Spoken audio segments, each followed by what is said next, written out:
The September 25th, 2017 Old Bridge Town Council meeting to order. Please rise for the Pledge of Allegiance. Remain standing for a prayer and a moment of silence. I pledge allegiance To the flag of the United States of America and to the republic for which it stands, one nation, under God, indivisible, with liberty and justice for all. Mrs. Panos, the prayer, please.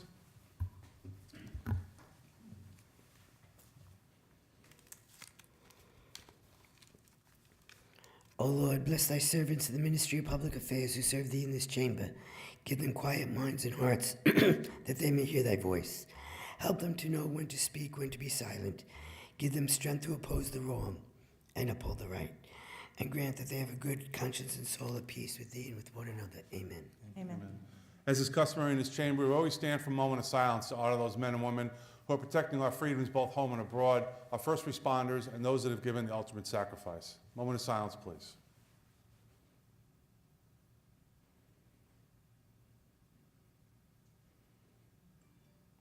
Thank you. Please be seated.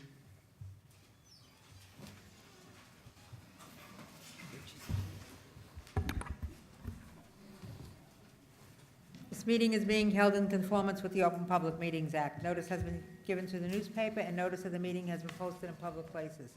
Next open public meeting of the council will be held on Monday, October 9, 2017, at 7:30 p.m. Mrs. Dungy. Present. Dr. Greenberg. Here. Mr. Mollis. Here. Mrs. Panos. Here. Mr. Rosencrantz.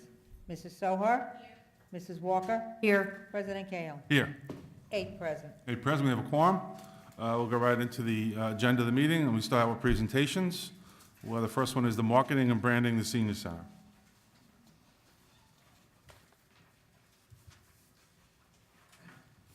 Good evening.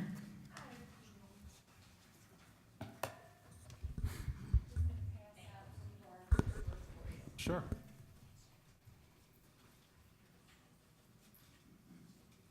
Would you like to set this up, Amanchu, and then Yes. we'll get into it? Thank you, Mr. President. Thank you. We have both Diane and Anita here to make presentations about the idea about rebranding or branding and marketing the senior center. Basically, if I understand correctly, and I'm sure Diane will go in detail, but we would like council permission to make changes in the naming at the center to specifically focus on senior, active adults, active senior for adults at 60 plus from office on aging and other activity that are not being performed. For example, we no longer perform welfare services; it's being turned over to county. But I'm going to, the mayor may have a couple of words and then turn over to Diane. Thank you, Mancha. Welcome, council. Thank you for giving us this opportunity. As we progress through life, it's important that we adjust our programs, that we make the adjustments here in Old Bridge that follow best practices that are all over the country. And as I go and meet with other mayors and other communities, we try to take the best of what's going on around the country and bring it here to Old Bridge. And what the statistics show and the data shows that the senior center as we knew it has to change. It's proven that certain activities, certain services actually do improve the quality and prolong life for our active as we all age, as we all become more experienced. So I would like to thank Diane and your entire staff for being progressive in this and bringing that here to Old Bridge. As you know, we're one of the only accredited, I keep using the word senior center, and we have to change that. It's not for, if you come there in a day, you see many vibrant people enjoying themselves. So we're trying to lose that stigma and bring all these really good things that Diane and her staff has been working on. And I think I know we're gonna get the results. And the people that are gonna benefit the most are our experienced people who live here in Old Bridge. And that's gonna be us pretty soon. So thank you, council. Enjoy. Diane, thank you. Thank Thank you. Why don't you, for the folks that don't know you, Diane, why don't you just say who you are and Sure. My name is Diane Amabile. I am the manager of the senior center. This is Anita Felt, and she's the assistant manager, and I also have my staff in the audience, and several of our participants are here as well. Basically, we went to a conference last year, and we learned that many of the senior centers do not like being called Office on Aging, Senior Center. So new language, imagery, and stories are needed to help boomers and the general public re-envision the role and value of elders and the meaning and purpose of one's later years. There are millions of older adults over the age of 60. It will only be about another 10 years before the majority of baby boomers qualify as, quote, senior citizens. In an effort to effectively integrate the adults age 60 and over in Old Bridge, we need to get away from the stigma of calling them senior citizens. This term is often uncomfortable for the younger, quote, senior. To increase attendance and become more attractive to those who are now just retiring and looking for a place to go, we need to change our image in the public eye and stay away from the stereotypes of older adults as poor, lonely, and frail. We want to stay away from the, quote, I don't come to the senior center, it's for old people. So by marketing and branding our center and changing to a less descriptive name, it opens the doors to revitalize our programs. By eliminating terms that might discourage people from joining our center, such as senior, senior citizen, retired elderly, old, we are hoping it will make us more inviting to our younger adults. Since years of stereotyping are deeply embedded in all of us, we have been programmed to view aging as an unproductive time of life. If older adults do not consider themselves seniors or senior citizens, it is logical to say that they disregard any messages pitching products and services using these terms. By replacing these terms, we will capture a much greater audience simply by taking advantage of the power of words and leveraging the creativity of the mature mind. We have to be able to cater to the newer, quote, senior. We need to provide an energetic and exciting place for them to go with activities that are fun and healthy, exciting and social.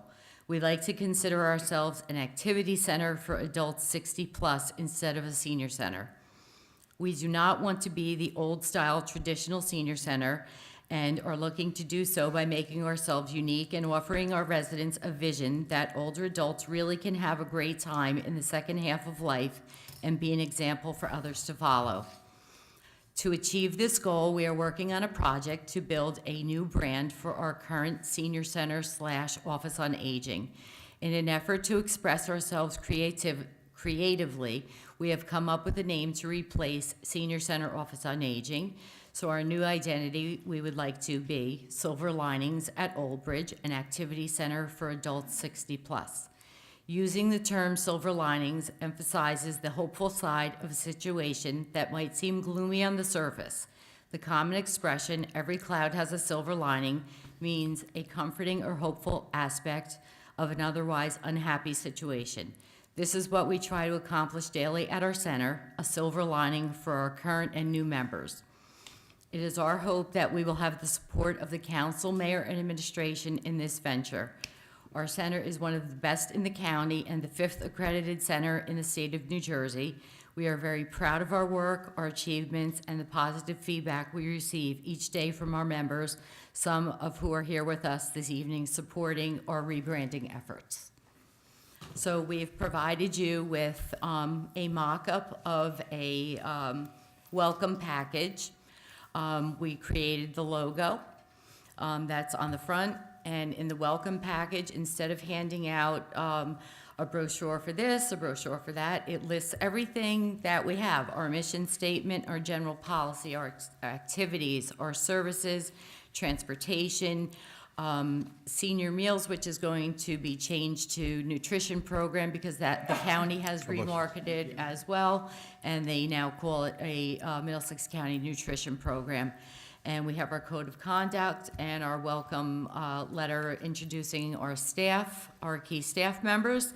In addition to, in the back, we will be putting our newsletter monthly for anybody new that comes in to sign up with us. So that is about it. That's what we would like to do. I'm sure there may be some things that our attorney may have to look into regarding the name, the logo. And then if we can go ahead, the center would still be called, in honor of George Bush. It would still be the George Bush Center. We do not have the human service welfare aspect anymore. That has been moved to the county. When the township branched out with the health department and welfare, everything was moved over to the county level. So we do get a lot of people that come in for those types of services that we are not equipped to help because we just don't have staff. We don't have therapeutic staff. We don't have things of that nature. We do the best that we can in referring them to the county, and mostly the county takes care of that aspect. So this is what we would like to do. Our seniors, or our members, I should say, we're trying to get used to that. Our members are extremely active. They participated in a fantastic talent show. Individuals with disabilities. They just had a great time. They did it last week. It's going to be aired soon, and I think when you see it, you're going to be quite surprised. I'm sure that probably members of the council would like to speak. Anybody like to speak on this? Mrs. Dungy? Good afternoon. I must say that I was there on Friday to the talent program. It was just fantastic. I really enjoyed myself. The seniors that performed, they just sang their hearts out, and the dance group, and they made me feel so welcome. That wasn't the first time I've been there, but that was the first time for the talent. It really, really was a lovely day. I enjoyed myself. Thank you. Anybody else want to be heard? Dr. Greenberg? First of all, I want to thank you and your entire staff for what you do at the senior center, but not only that, it's recognized throughout the town, how you're involved with so many other programs. So I commend you for that. And the times, unfortunately, because of my work schedule, I can't get to the programs as often as I would like, but whenever I stop in to see you and the seniors there, I can say that it's a very energetic and enthusiastic group. You always have new and innovative programs. Also, I noticed that you have multiple things going on at the same time. So if there's individuals who don't want to participate in one activity, they have multitude of activities to do, and that's wonderful. When I view the silver lining residents of our town, which actually I'm one of them, I'm over 60, I feel that I'm always impressed with the talents that they do have, with the crafts that they have, the singing at Memorial Day. I'm just really, really impressed with all the activities and everything that they do. And also, I think it's wonderful how you integrate the students of Old Bridge, which when you have certain programs, you have people students from the high school come over and volunteer too, which is very, very important to have that shared relationship. And I know my daughter did it, and she loved it. She talked about it for years, and I want to commend you and your staff and the program. It's a great program. If anyone hasn't been there, just stop in. It's a lot of fun. Thank you. Anybody else in the council want to be heard? Mrs. Walker? Yes, I just want to thank Diane and her staff as well. It's a great place. Diane does a fantastic job along with her staff, and I've been there on numerous occasions for different events, and the people look like they're having so much fun. Memorial Day, they're great singers and everything, and Diane is always thinking of new things for them to do, and she's just great, and it's a great place to go. Anybody else? Mrs. Sohar? Diane does an excellent job, and so does the rest of the staff.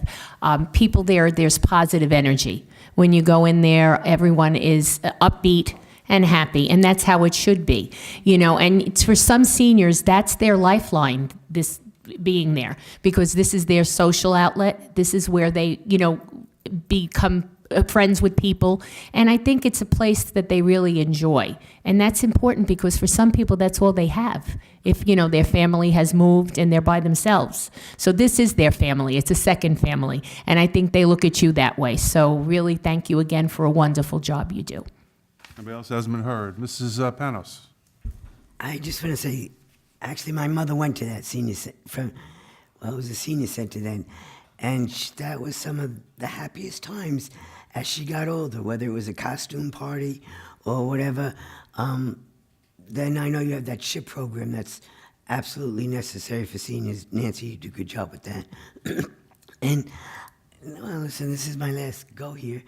I remember when I registered my mother, and I said, oh, my mother's lucky. She's going to, live with us and move here. And then Anne turned around and said, no, you guys are the lucky ones. Your mother's moving in with you, and you're going to learn how to, your children will learn how to interact with older people and learn from that. I will never forget that. And the intergenerational program, that's how my life winded up being with my mother there. But thank God you guys were there. I used to walk my mother and my 5-year-old to the bus stop every day. It was a good part of my life, and I'm glad you guys are there. Thank you. Anybody else want to be heard? No? I think this is really well done, very professional. I mean, from the logo to the way you package this up, I really love the kind of collated, different, it just really makes a lot of sense, Just a suggestion. Why don't you get a bucket or a coffee can, and every time somebody says senior, they put a quarter in it. You generate some revenue, right? And you can go and do some stuff with that. So That would be that'll great. get people over it, that's for sure. I right? actually have, I actually have in the audience today one member who I remember I registered her several years ago, and she said as she sat there to take her photo ID, "This is not for me. I'm not gonna like this place." She said, "I'm not gonna like it. This is not for me. I'm never gonna come." I said, "Please give it 2 weeks. Give me 2 weeks of your time." She has been there every day for 4 years. That's great. She is the best volunteer. She helps with everything. She's part of our dancing diva and dude team. She's fantastic. All of our members are fantastic. Everybody is willing to help, willing to do things, want to be involved. It's not just, a staff thing. If we need help with something, whether it's putting a newsletter together or welcoming new people, everybody participates in that. So my one member here, Doris, I have to mention her name. She's still here. She's still coming every day. Raise your hand, Doris. All right, good job. Yeah. I think you've heard the council support, so I think everybody speaks great. So do you need a resolution or something, or just? I think as long as there's a concurrence, once the attorney reviews that, Great. we'll proceed with it, making the changes at the center sign, and I think He's that's got to all look the about, action he's got to we need, so. investigate the name and the logo and stuff like that, right? Okay. Yep. Great. I just wanted to mention that our code of conduct falls very much as the code of conduct through recreation. We basically took the same one and just reformatted it a little bit. So their code of conduct for their sports programs and things, it is the township one. It's just geared a little bit more towards the age. I thought you were going to say senior. No, I didn't. Thought you were going to See, know a you didn't quarter. catch me. Great, guys. Thank you very much. Appreciate it. Thank you.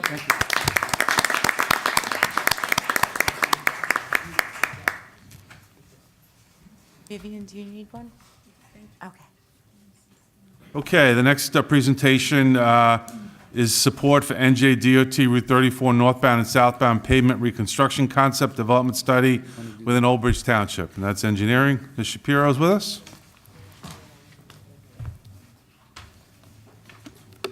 Thank you, Council President. Just give me 2 seconds. I'm going to put the presentation on the board. Sure.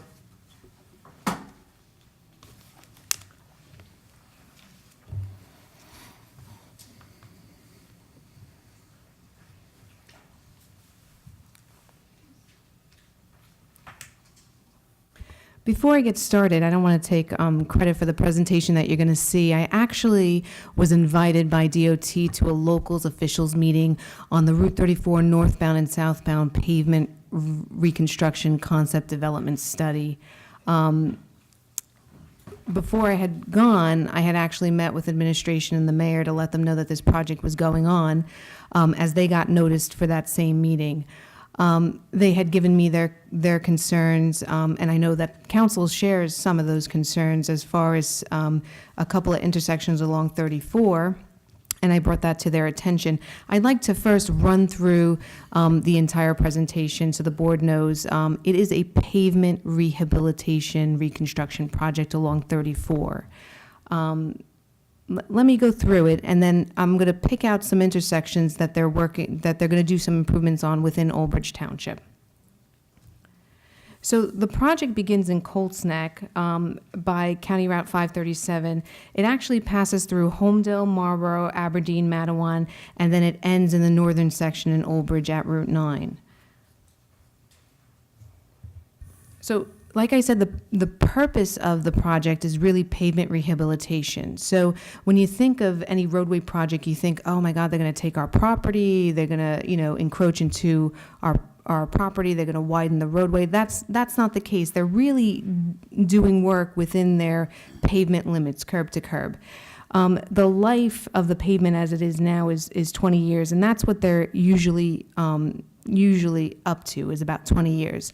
What they're looking to do is try and improve the pavement so that it lasts for 50 years. Part of the project includes traffic signal upgrades, ADA compliance, highway lighting, bridge structure replacement or repairs. There's also drainage structures within the project limits that they're looking to upgrade. They're looking to take the sections that don't have curbing and create an umbrella section. So the highest point would be in the center. Water then drains off from the center onto the side berms, grass area, and then that would then channel water into roadside ditches, into then the culvert areas to drain. And DOT likes that the best because the less structures that they have, the less that they have to maintain. They're going to restore, again, those roadside berms, the umbrella sections. They're going to upgrade the guide rails so that they're to current standards. Curb, sidewalk, and driveway work as required. So if they're in the corridor and they start touching things, then they have to replace it. But their idea is not to start replacing people's residents' driveway aprons unless they damage it themselves. So the road is classified as an urban principal arterial. The cross-section varies throughout the corridor, but in our section in Old Bridge, it's typically one lane in each direction. You're lucky if you get a turning lane, and then there's pretty wide shoulders. The pavement itself on the through lanes, the lanes in each direction, northbound and southbound, has a concrete base, and over the years, there's HMA, hot mix asphalt, that was overlaid, so the blacktop. Typically, people will never know that there was concrete. But the problem with concrete is it's very expensive when you have failures. So you would have to then reconstruct the entire depth, remove the concrete base, and then rebuild it. Now, they're not going to rebuild it again with concrete because if you do that, you're just making it so much more expensive for future replacements.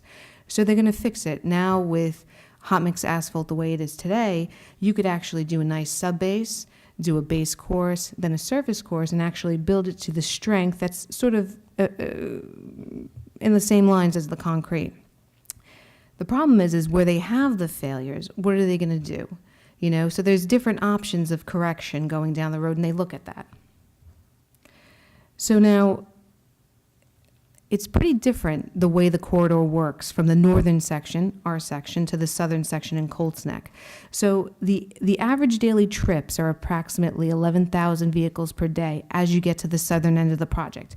That milepost 17.40 is in Colts Neck. 22.34 is sort of pretty much the Matawan area, and that's 25,000 vehicles per day. So you're highly congested in the northern part, where you're a little bit less congested in the southern part. The posted speed limits vary from 35 miles per hour to 50, but in our section, it's 45 to 50. There are locations where there's cameras, there's no ITS, intelligent traffic systems, and that's really like your variable message signs that they put in saying, oh, congestion ahead, taking you 15 minutes to get through. There's 8 bridge structures within the project limits with repairs and rehabilitation and replacement of many of them. Before I had said that there's no real taking of any property. In the areas of the bridge reconstruction, when you're outside the pavement width, you're gonna have to do some sort of easement to start doing that construction work. There are 20 stream crossings. The existing conditions require culvert replacement, rehabilitation, repair, bank stabilization, scour, countermeasures, head walls, replacements, slope protection, 9 public and private overhead and underground utilities. You'll see in the next couple of slides, they give you examples. This is actually milepost 13.30. This is in Colts Neck. When I saw this, I said, wow, that's a poor example of where you would use Kyle Harris's crack ceiling program because, it's failing already. You're just really sticking on a Band-Aid, which is not appropriate. But that's an example of just one of their failed section. They used combined crack ceiling, they filled a pothole, the road is basically deteriorating. Here's another example where I'm pretty sure that they filled this many times and it just is a failure that they can't fix at this point.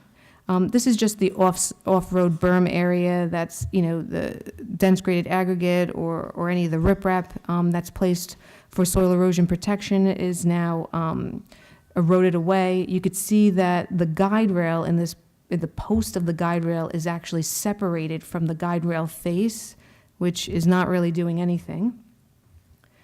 This is actually a picture of a drainage issue where now the culvert pipe is now separated. So this is a huge problem. There's also environmental constraints, especially when you come to bridges, right? So anytime you're touching water or anything associated with waters like freshwater wetlands, you would need DEP permitting.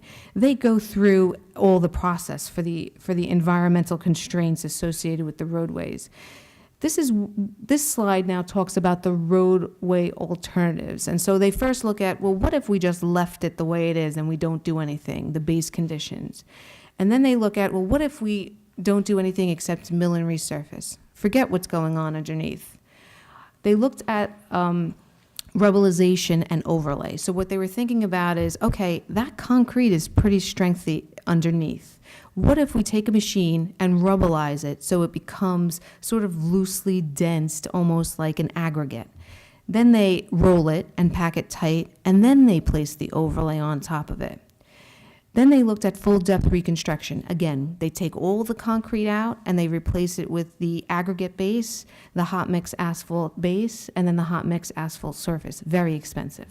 Then they looked at a hybrid, rubblization and full depth reconstruction. And that's what they call in DOT value engineering. They actually proved, and they had a little bit more detailed conversation in the presentation that I was in, that the hybrid, the value engineering, was the approach that they were going to go with. There's 70 intersections within the project limits, 18 are signalized. The improvements proposed are to 10 intersections, 4 of which are in Old Bridge Township. Of the 4, 2 are signalized and 1 has a proposed signal. So you could see at the bottom line, it says signalization proposed at the intersection of Route 34 with Morristown Road, and we're going to get into a little bit more detail about that in a couple of minutes. There are bridge improvements, and they have them listed over here, none of which are in Old Bridge Township, so I'm going to skip right over it. There's also the drainage improvements that I had talked about. They're doing inlets, they're doing storm pipes, they're doing the outfalls of the culverts, and that's separate than any of the bridge or crossing culvert replacements. They have other elements of work. They talk about underground and overhead utilities. They're not touching them. Right-of-way fee takings, that's the taking of somebody's lands. They're not doing that. They're really staying within the pavement limits. Socioeconomic and environmental impacts are not expected. The CED document is a categorical exclusion document. That's really an environmental document. And at this point, mainly in the section of Old Bridge, we're not really concerned with that because they're staying within the pavement limits. Now, this is the first intersection I want to talk about. This is Route 34 and Disbrow Road. They don't show you all the improvements, but they actually gave me, and I should have provided it to our township clerk so she could include it in the packet that was in Novus. They included me like a verbal write-out of each intersection and what's included. And so what I'll do is I'll have that, I'll direct that to our mayor and our acting business administrator, Hamaju Shaw, and have them distribute that to all of council so you could see an itemized list of what's going on at each intersection. This is really a cartoon at this point. When you're in conceptual plan phase, you're really just giving bare bones, just something for discussion purposes. And you could see here, they basically pull back a lot of the shoulder striping so they can create additional lane storage. Here on the Route 34 northbound and southbound approaches, they actually pull back the shoulder striping enough so that they can give a dedicated left turn slot for Disbrow Road in each direction. And then they basically have a through movement that has more storage. They don't show you that this signal is actually operated by a loop detectors. Any of the signals going forward, wherever there's loop detectors, they're actually going to replace it with camera detections. So there would be a camera posted on the top of the signal. It actually is angled based on calculation to the lane itself, and it's usually pretty precise. They're also doing ADA ramps at this intersection. I know one of the suggestions I had made is there's actually a transit stop on the northbound side, and there's sidewalk that comes from this higher density residential area on the northeast corner of the page. And I had suggested you would connect that. I mean, they're not in the business of creating sidewalks, but they were looking to put the ADA ramps at the curb returns. I'm going to skip over this one. This is Morristown and Amboy Road, intersection Route 34. I have another plan at the end of this that I sort of want to correlate the two, so I'm going to hold off on this one for now. Now, this is Cottrell Road and Steamboat Landing Road, and I hesitate when I say that because I know it as Dock Road. And I pass by and I look at the sign and it says Steamboat Landing Road, but I've never known anybody to call it anything but Dock Road. But anyway, again, they pull back the striping to create more storage for the Route 34 southbound to Cottrell. They pull a little bit back on the storage so that they can increase the through lane as you're going Route 34 in the northbound direction. It's like ever so slight, you can't tell, and the aerial is underneath it. So it's not really, this is by no means construction plans at this phase. It's only conceptual. My issue with this is as you're coming out of the Wawa and you're looking to go straight on Cottrell Road, there's, for whatever reason, and I questioned them at the meeting, I said, why is it a through and a left? It should just be a dedicated left. Their problem is that anytime they have the through and the right, the through needs to line up with the through on Cottrell. And it doesn't quite because that island's in the way. Well, I sketched it for him, I tweaked the island a little bit, and I said there's a way you can get it to line up by just trimming or tapering or using a different radius on the island that's on Cottrell. And so it came up in the minutes, it made it to the minutes, so I know that they're hearing me on that. So I said it needs to be a through and a right. People are waiting for people to make a left turn for no reason, and quite honestly, 9 times out of 10, I see people in that right lane going straight. And that causes confusion and accidents. Now, this is Perrine, and I know I'm going out of order, and this is how they inserted it in. This is Perrine and Route 34. Again, they're really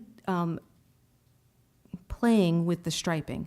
And I think it actually works well because now you have a dedicated left turn slot down into Perrine Road from Route 34 going northbound. In the southbound direction, you have a dedicated left going on to Washington Avenue. If you're familiar with that area, that striping doesn't exist. It's like everybody's fighting to get to where I'd never seen cars crisscross so much. So it's really an improvement, and it's not much done. This is not a signalized intersection. It will not be a signalized intersection when they move forward. Now, I'm going to put this next one up on the screen. And I used to do, in my previous job, I used to do a lot of work for DOT, and they have something called a pipeline. So they go through, a project goes through an environmental let me just start one step backwards. A township comes up with an idea for how they want a project in their town that's on a state highway. They hire consultants. The consultants put together or they do it in-house. They put together a project needs statement. That goes to DOT. They decide, they agree with the township. Then the township has to basically go to DOT, and DOT has to ask for funding. So they go through the channel of getting the funding. And that funding could happen, and it could not happen. Let's say it happens. In this case, in 2004, we had funding to do this project. In 2004, the same people, that Michael Baker, the same consultants that prepared the presentation that I had given to you tonight, actually prepared this plan in 2004. So they are actually familiar with the plan. If DOT says yes and it enters the pipeline and it gets funding, it then goes through the environmental phase, the conceptual phase, the preliminary phase, the final phase, then construction. If you're not in the pipeline, guarantee you 10 years. If they say yes, 10 years till a shovel is in the ground. That's my problem. So 2.5 years ago, I had started a dialogue with DOT and their traffic signal department, and I said, what about this plan? Pinder, our assistant township engineer, digs up the plan, shows it to me. I said, what about this plan? He had said that in 2004, when they had funding, before the market had tanked, once the market tanked, and DOT was, I think it was, they had done that. They had done. It was the same issue with the Transportation Trust Fund as we had a couple of months ago.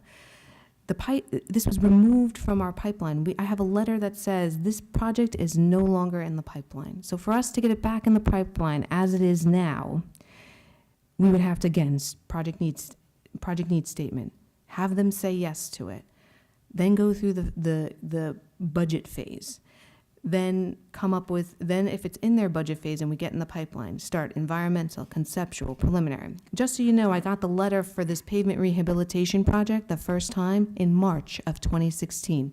They're still in conceptual phase now in September 2017. Pavement rehabilitation. So when you look at this, and I don't want to go through the details of this, they take Amboy Road, they actually cul-de-sac it at the end. So no access onto Route 34 via Amboy Road. I remember Sam Rizzo saying when the storage company had come in with their site plan, he actually had them dedicate that piece of property so that this alignment could actually happen. You can't see it at this scale, but it's actually encroaching on the residential house that's on sort of like the island that's created by making it a cul-de-sac. It would probably require a little bit more taking of that property. If I saw a for sale sign, and in my mind, I'm like, maybe the township should buy that property, but, you know, that's another story. So in reality, this is pie in the sky.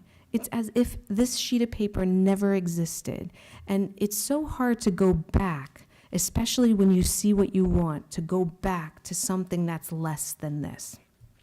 Now, if you remember, I came here in the spring of 2016, and I said to you, I came with a couple of cost-sharing policies that I wanted to implement on different intersections on state highways, one of them being this intersection.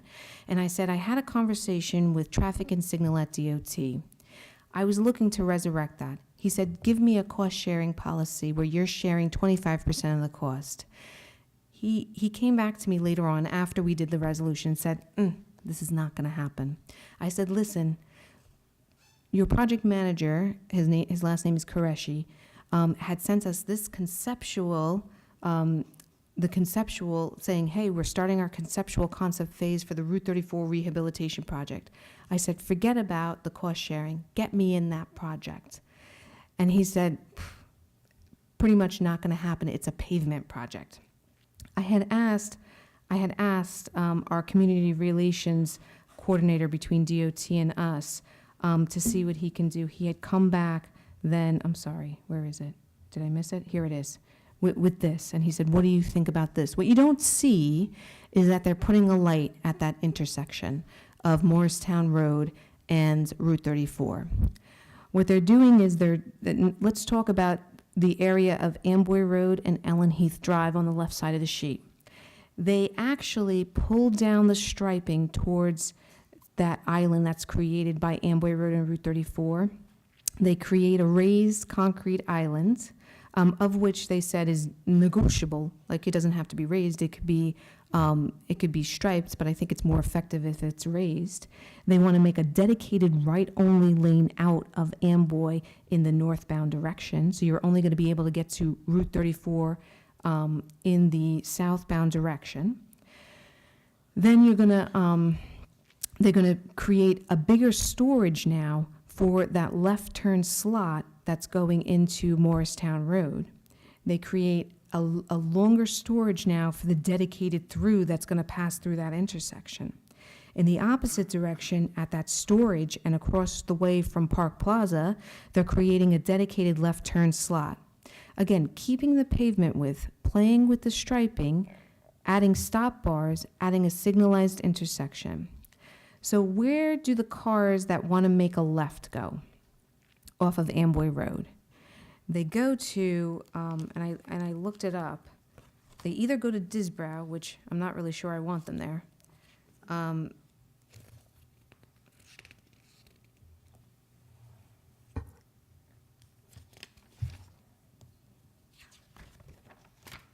did write the street names. Hold on one second. They can either turn out from Farrington, because there's a whole cluster of development. So it's like some people, the people around Farrington will never make it to this Amboy Road intersection. If they want to make a left, they're going to use Farrington regardless. There's a small percentage that probably would make a left swinging around that way. Also, Edgar Road, some people would probably swing from anybody that's around the Amboy Road area would probably swing that way if they want to go northbound, because nobody wants to go southbound to go northbound. And then some people would probably go to Disbrow. But those that are really going to Disbrow wouldn't really go north unless they live south. So those that would go to Disbrow would probably have gone to Disbrow regardless if this was a dedicated right or not.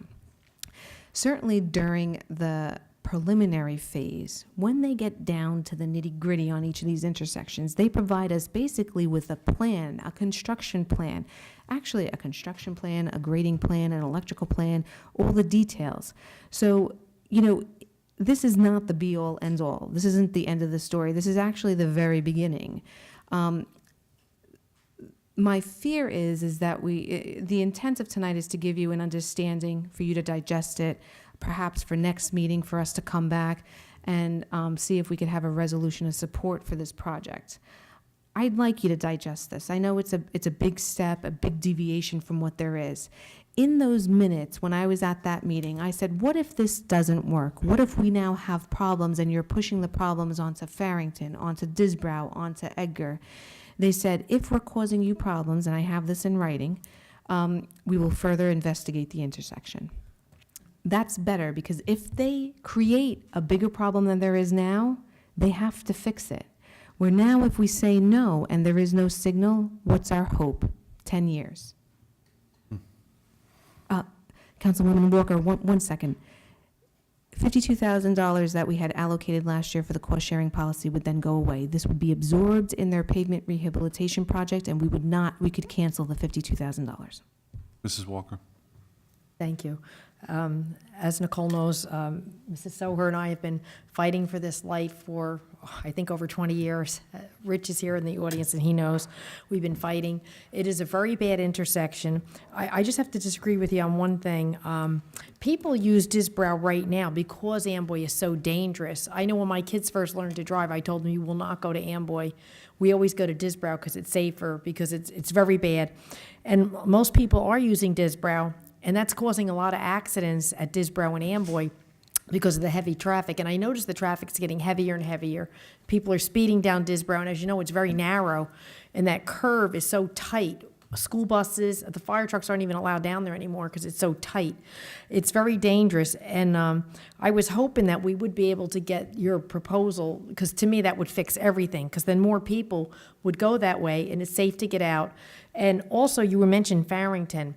People that live back in there, they are complaining like crazy because they cannot get out. It's so dangerous to get out on Farrington and 34 that they could utilize this traffic light as well by jockeying through the development and coming out on Amboy and coming out that way to make the left. One thing that I agree with you is that quite honestly, I don't make a left out of Amboy Road. I take the path of least resistance. I would go to Disbrow myself. So I think right now the left turn movement out of Amboy Road is like negligible because people don't want to do it. It's just not conducive to be done, right? So I'm not sure that this would be so much of an impact. I had a conversation with our assistant township engineer because we had done plans that would have to be revisited. We actually put in our budget design, engineering consultant design phase for Disbrow, because the whole contention before was that we needed to do a taking and the property owner wasn't looking to do that taking. That could have changed. The only issue is we have to revisit it because there was environmental constraints that required us to go into the residential property and do a small taking to sort of realign Disbrow. The other side, we couldn't go into because, A, it wouldn't improve the radius, and B, there was too many environmental constraints on that side. If we resurrect it, we would have to look at the environmental constraints again and make sure that we're doing the best alignment for today. Because back then, when the alignment was done on Disbrow and that conceptual plan was created, it was created for the traffic at that point. And I can't remember, I've been here for 4 years so far. I remember they were probably, has to be at least 6 years old, the Disbrow plans. But let me remind you, if this is done, construction at best case would be 5 years down the road. I can certainly mobilize our crew, and I guarantee you my construction of Disbrow would be far ahead of DOT than DOT getting in front of me. I mean, they would have to expedite and there was one time that I had a project with DOT, it went from conceptual to final design, and when I tell you, it was nothing like this project, it was very simple. Finished? No, I just have a few more things. I mean, the perfect plan would be the one you say when you realign Morristown. This is like a Band-Aid, I consider it, because people do want to make that left going up Amboy. They don't want to jog through Disbrow because it leaves you a lot further down. It leaves you a lot further south than what you need to be. Plus, Amboy and Disbrow is an extremely dangerous intersection because there's a hill. When they realign that road, there's a hill. And people do not do the speed limit, as we know. And when you come out, all of a sudden, a car is right on top of you. And there have been several fatalities at that intersection, as well as some very serious accidents. Is there any way that we can get the state to reconsider doing it the right way the first time? Certainly you can. If I go back to them and I say that we do not support the project as it is, that we want the signal to be removed, from a legal standpoint, if there's an accident at that intersection and now we're saying no to a signal, it worries me. B, I'm certainly not opposed to putting the Band-Aid on, making sure we stop the bleeding, and going forward with a project needs statement for the future. I'm not sure how that would work at DOT. The second they get my project needs statement, they're going to pull the plug on the signal. They're going to say, well, we're not going to waste money if they're not going to want it. We're going to wait until see if the project needs statements goes through. And that's certainly, it certainly could be quicker than the 10 years, but I highly doubt it. So I'd rather have the Band-Aid to stop the bleeding, to give us a timeout to figure out what's going on, than for them to do nothing at all. Done? Yeah, I'm done for now. Mrs. Powers? I just thank you for that. I've seen you in action down at the DOT down in Trenton. You just not only alleviated this problem for a little while or whatever, maybe down the road something else happens. you actually told the state and saved them that little thing you took out here. I just want to say thank you. I know I'm going to go with you, whatever you support, because I've seen you change DOT's mind. You just said you did it again. I agree with the plan that that you're proposing, or whatever you're saying, because you've got it. Not only did you work here, you worked at the DOT, and you know how to maneuver them very well. Moss? Yeah, Nicole, has anything been done recently to try to acquire some more property on that Disbro curve? I know a lot of changes have been made there. Yeah. The only thing I know is that the owner had passed away, the owner that my office was negotiating with, and it wasn't a negotiation, it was just a conversation at that point. I mean, certainly, I don't know if we could do eminent domain. I'd hate for it to ever get to that point. I'm not sure if it was a huge taking. I don't really remember that much. I know it was a gentle increase in the radius so that you can get around that curve safely, and it was widened, so it at least was not substandard at that point, because now it's probably 11 feet, and if that, in each direction. So that's not a... I don't know for sure, but some little birdie told me it might be time to try to renegotiate that, in a proper manner. I look forward to Sitting that. down with the new owner's the son. He lives in that corner Okay. house. Yeah. And I don't know, maybe it might be worth sitting them down, talking to him. Yeah, I mean, we have the plans. We put it in our budget for next year to get the design work up and going again. It would be quick and dirty for a consultant just to pick up those plans on where the other because they're pretty good. When I had taken a look at it and it was a quick look, I said, wow, we're pretty close. And it, Down there at the meeting too, I went to Colts Neck to see it down there when it first started. yeah. And I had some issues with the way they set that up there, and it's too bad because the house that you mentioned, you saw a for sale sign? Yeah. Well, the sign's been gone for a long time now. And I thought the state bought it, and I told them that to me, and they laughed at me. No way are we buying, I told them it was for sale That would if be they like wanted the to cure-all buy it. for that whole intersection. You can Yeah. realign it with Morristown Road and everything else. But I don't know what the status is on that anymore, if they just stopped selling it, or it's sold and somebody's just hanging on to it. I mean, certainly the DOT wouldn't, I'm sure if we decide, like, for example, if the council decided for us to build that portion that goes through our easement to connect to theirs, or if we funded that portion, maybe they would be into it, It's hard to tell, though. I'm for what you're suggesting too. I go along with Seal. A little bit is better than nothing right now, and anything's an improvement there. I mean, I don't agree with the layout 100%, but I mean, if you think that's a start, and that'll get our foot in the door, then by all means, I wouldn't turn it down. It's a gift to us. It's a conversation starter where right now I don't even have a foot in the door. I don't have anything in their pipeline.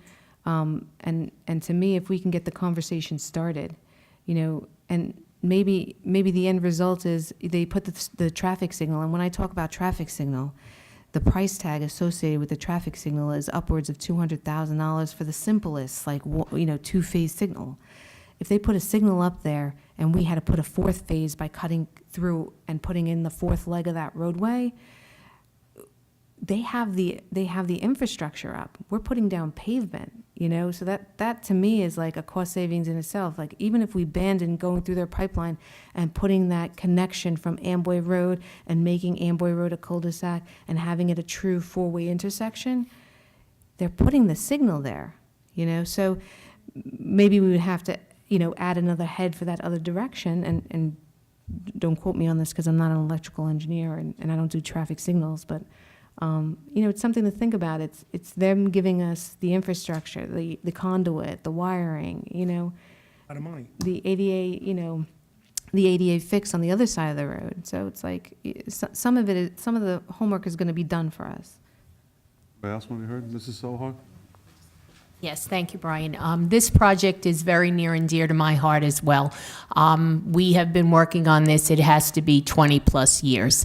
And I think just for them saying the word signalization is a start in the right direction.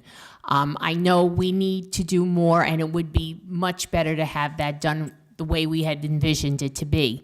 But if that can't be, I think having at least that conversation and saying that that intersection needs help and needs a signal is a start in the positive direction. And as we go along, I'm sure Nicole is very strong and she's able to get her thoughts across to the DOT. Dr. Weinberg, do you want to be heard? Or? It's basically, thank you for the work that you did. It's hard after seeing your proposal and then seeing what they're offering. Only because when you do frequent the intersection on Amboy Road, 34, and then 34 in Morristown Avenue, what happens, and I've seen it, people don't want to make a left onto 34 from Amboy Road. So actually, they take a right and then go in the shopping centers, turn around, and then come back out north. Then, at certain hours of the day, it's very difficult even to do that because of the pileup of the cars that want to go left onto Morristown Avenue. We all know that more traffic is coming to this area based on the proposal of the building that is off of Lawrence Harbor Parkway. They're going to come Morristown Road, to come shop, to go to the municipal complex, etc. There is going to be traffic increasing. So it's very hard, even as an engineer, when you design these, they're not going to be built in 5 years because things change. I can imagine your frustration. But as someone who really doesn't have much knowledge about this, I can only say that it is obvious to me why the Transportation Trust Fund has such problems that they do. One, you're building at, you have to have the conceptual plan and it's not going to be built for so many years. But if they're coming and telling you, we're going to do it this way, but if you have problems, we'll come back. But they didn't say when they're coming back and they didn't say what they're doing. So I hope, that really strong minds prevail in this to get it done right the first time. It seems like a waste of money and time to redo it again, and we're talking about safety of individuals. You pour more traffic onto Farrington and more traffic onto Disbrow, it's not going to solve the problem. It's going to just create more problems and new problems. So I hope they would realize that instead of just looking at a map and maybe come and drive this at different times of the day, and knowing all the development that was also coming from the south in Matawan, what's going to be coming up this road, it's literally a nightmare. So it's really hard to look at your, presentation and then being able to accept theirs. I wish, Councilwoman Belli, there was actually more of a regional plan that I had where I actually blocked out what the developments were that would travel up Amboy, what developments would sort of, bypass it, what from, like, let's say the Matawan Aberdeen area would come up. And I was surprised to see, and, people's pattern change. Like, once it's determined that the left turn slot, like the left turn isn't permitted at that point, they'll change their mindset. Whether it's gonna be at Disbrow, I will come up with a solution at Disbrow. Again, the only thing I could say is, I will put forth a good faith effort to push forward any improvements at Disbrow that I could do to sort of mitigate any future problems that this may happen. I might make the improvements at Disbrow, and this will operate perfectly. And there'll be no need to do this, no need to spend our money or the state's money. As for future developments, it's not the obligation of the state to take care of the future development. It's the developers. And trust me, there are people that are in front of our planning board that are coming up with multifamily developments. There's no free ride. There are improvements that we're suggesting to them that are hardline improvements. The other day somebody mentioned that we should tape our planning board meetings, and I said, I wish that one was taped. It was a good one to look back at, So we suggest those improvements based on development that comes to our towns. It's not the state's obligation to basically take care of that. This is a pavement project that they're doing, and they're entertaining the idea of adding a signal. I feel like it's a gift. Anybody hasn't spoken? Mrs. Walker, just quickly, because we have a lot to. Something else I thought of. Now, Amboy Road is a county road. Is there any possibility that the county would consider, since we send so much tax dollars to them, of helping fund that? Because maybe, is there a possibility that we could, like you said, they're paying for the signalization. What if we were to pay to have that cut through made through the back of that brown gas station? I asked if they wanted to participate. They said it's a nice idea, but no, thank you. I want to know where our money goes that we send them, because they certainly do not give any money back to us. And I really do have a lot of concerns about the impact on Disbrow Road. I understand if we widen it, they speed like crazy there now. They come around that curve, there's almost head-on collisions all the time. I think it's gonna increase the speed, and I think when you increase the traffic, right now, you have a big backup there now. It's just gonna get worse, and I don't think that's a good idea. I understand that if we don't take this, we're gonna lose it. But I just feel you should do it right the first time. All the money we spend to the state and the county. I agree. I would like to do it right the first time. They're coming to me with some sort of solution now that might work. And all of us in this room, and including myself, I can't say that what they're proposing won't. At first, I looked at it, and I was with the assistant township engineer, and I said, Pinder, look at this. And then I said, wait a second, this might actually work. After about a half an hour of looking at it together, I said, this might actually work. The intersection of Disbrow, if I fix that radius, yes, it might bring traffic. Yes, they might speed. But to have a substandard roadway width is more of a dangerous situation than making it right. I can't engineer people's mindsets. I could only engineer for safety. And if they choose to speed, that's on them. You know, I can't fix that problem. You know, even the police department can't fix that. They could ticket them, and the next day they'll speed. So what I try to do is work on safety. This will certainly improve our safety, that additional signal. Any of the striping and the pavement and the ADA and the lighting and any of the traffic signal improvements that they're proposing will only improve the corridor. It's going to clean it up nicely. It's going to revitalize the corridor, which is it's nice for the businesses along the corridor, nice for the residences along the corridor. So I see it's only positives. I mean, I get, and again, you saw the Cadillac. You don't want to go back to I don't know. I don't want to say any cars that anybody's driving, so. I think it's just going to bring problems to other areas. It's just going to move the problems to other areas. We really got to start moving on. We have a lot more to cover. But what's the timing of this? Just so everybody understands. They've been asking me for a resolution of support since the spring. But spring of 2018. No, they've been asking since this spring to give them a resolution of Okay, support. so we give them a resolution. Are all the other towns lined up? I believe so. They gave me the sample of one of the towns. that So had- if all the towns line up and we give them the resolution, when do we think this is going to start? Then they move forward to the preliminary Right, and they engineering. have to go through Preliminary engineering, they Well, come back to us again. 2030? I mean, when is this I going don't know, maybe 5 years. Okay, I want to say 5 years. maybe 5 years. Okay. All right. Okay, thank you. We'll go to, yes. Resolution We're supporting. looking for a resolution of support. We're going to put it on the agenda for next meeting. Great. Please, anybody, if they have any questions, please feel free to call me, and more than happy to sit in my office and talk about it. Okay. I would encourage the council for their support. I know there's a lot of questions, but when you look at the safety aspect of it, the state has addressed the safety. There's 3 dangerous turning, the left out of Amboy, that's going to be eliminated, so that's gone. The left onto Morristown is going to be taken care of with the signalization, so that safety. And the left out of Morristown is going to be addressed with the signalization. So the safety concerns, now it's just the inconvenience, I think, that we might be hung up on. So I think it's important that we address the safety concerns. As Nicole said, we'll do whatever we can to jumpstart a Disbrow Road improvement if necessary. And we'll also look to having that cut through. That was the council many, many years ago acquired that property. And I know that property on the corner has just recently changed hands. So it's not for sale any longer. So, but I think this is a big step in the right direction. With the signalization at Amboy, believe it or not, I think it's going to help Farrington with the break in the traffic. When the light turns red at Morristown, you're going to have a break. It might make it a little easier to make a left out of Farrington. The council can look to a resolution on the next. I would ask that the council please support it. Thank you. Thank you.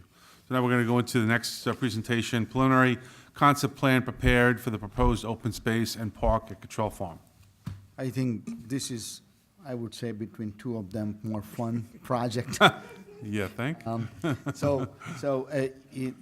As you know, we, council authorized to accept the control of the Cottrell Farm property from the county. And since then, just about same time, Katie O'Kane was appointed as a township planner. And Katie and Nicole and the staff has put together a really good concept plan that I think, everybody should enjoy. And in the plan is that we're looking to start working on implementation of this, including, we have preliminary conversation with county for the funding, from the Open Space Trust Fund. We're gonna be looking at the state Green Acres for the development of this this plan.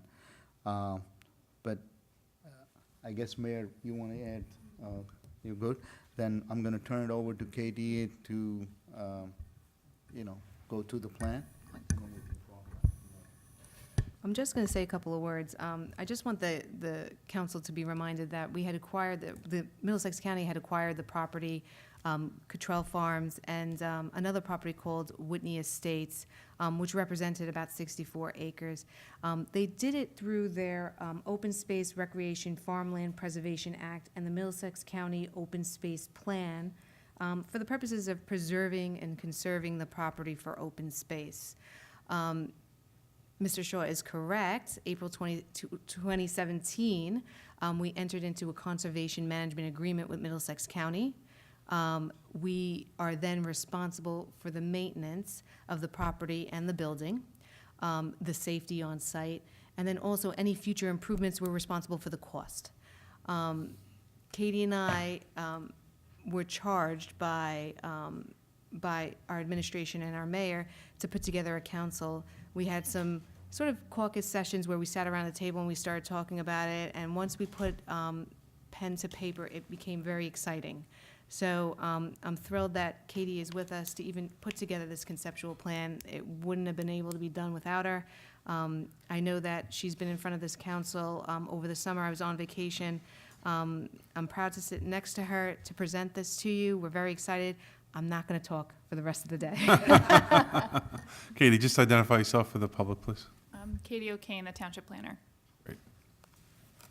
So, as Nicole and Himanshu said, this has been in the works since before I got here, but we kind of took it on in June, and it's evolved since then. We have met informally with a representative from the county just to get a better idea of what kind of funding could be available to us and what stage we're in right now, what we have to do to get any more grants or match funds or anything. So I'll get started. The picture here is kind of important. I wanted to put on the cover slide simply because that's a picture of Herbert Cottrell Sr. Back when the farm and homestead were still operating as an apple orchard. And I thought that this was a pretty good theme to get going on what we envisioned. It was a little bit of inspiration to try and say that we want to do a recreation, passive recreation and open space site that also involves the community members and the history of Old Bridge is integrated into that. So we'll get started. So I'll describe some of the conceptual elements that we want to bring to this site.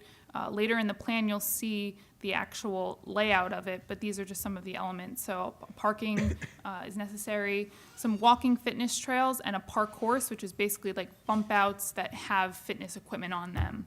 So like ab tables and pull-up bars and different things like that. A water feature, also known as a splash pad. I know some other townships in the area have things like this, and this was something that we thought maybe we could bring to the site. A community garden, gazebo and picnic grove, playground, refurbishing some of the existing buildings on the site for events, venues, public access, potentially as a historic museum, and nature identifiers, little signs, almost like Cheesequake State Park has, a butterfly garden or hummingbird bushes, and an amphitheater. And the use of the park with those elements in mind would be a destination for residents, both passive and active recreation needs, picnics, family gatherings, summer concerts or Shakespeare in the Park. That's either before or after the amphitheater comes in. It could be both. Township announcements, speeches, you could rent it out. The county did make a note that revenue generation is encouraged for sites like this. It keeps it going. It allows to continue evolving the site and adding new features and maintaining it. So rentals are a great way that we envision getting some revenue. Old Bridge Day, Nicole and I were talking that this could be a great site for it if we do have ample parking. It could be a great place to have vendors in the parking lot. Residents could park at the municipal complex and come over. And it is very centrally located, so it would serve that purpose. Seasonal gatherings and township hosted events, community garden activities, so we can potentially partner with different farmers in the town, teach people how to farm, keep that alive, because it does have a strong history in the township.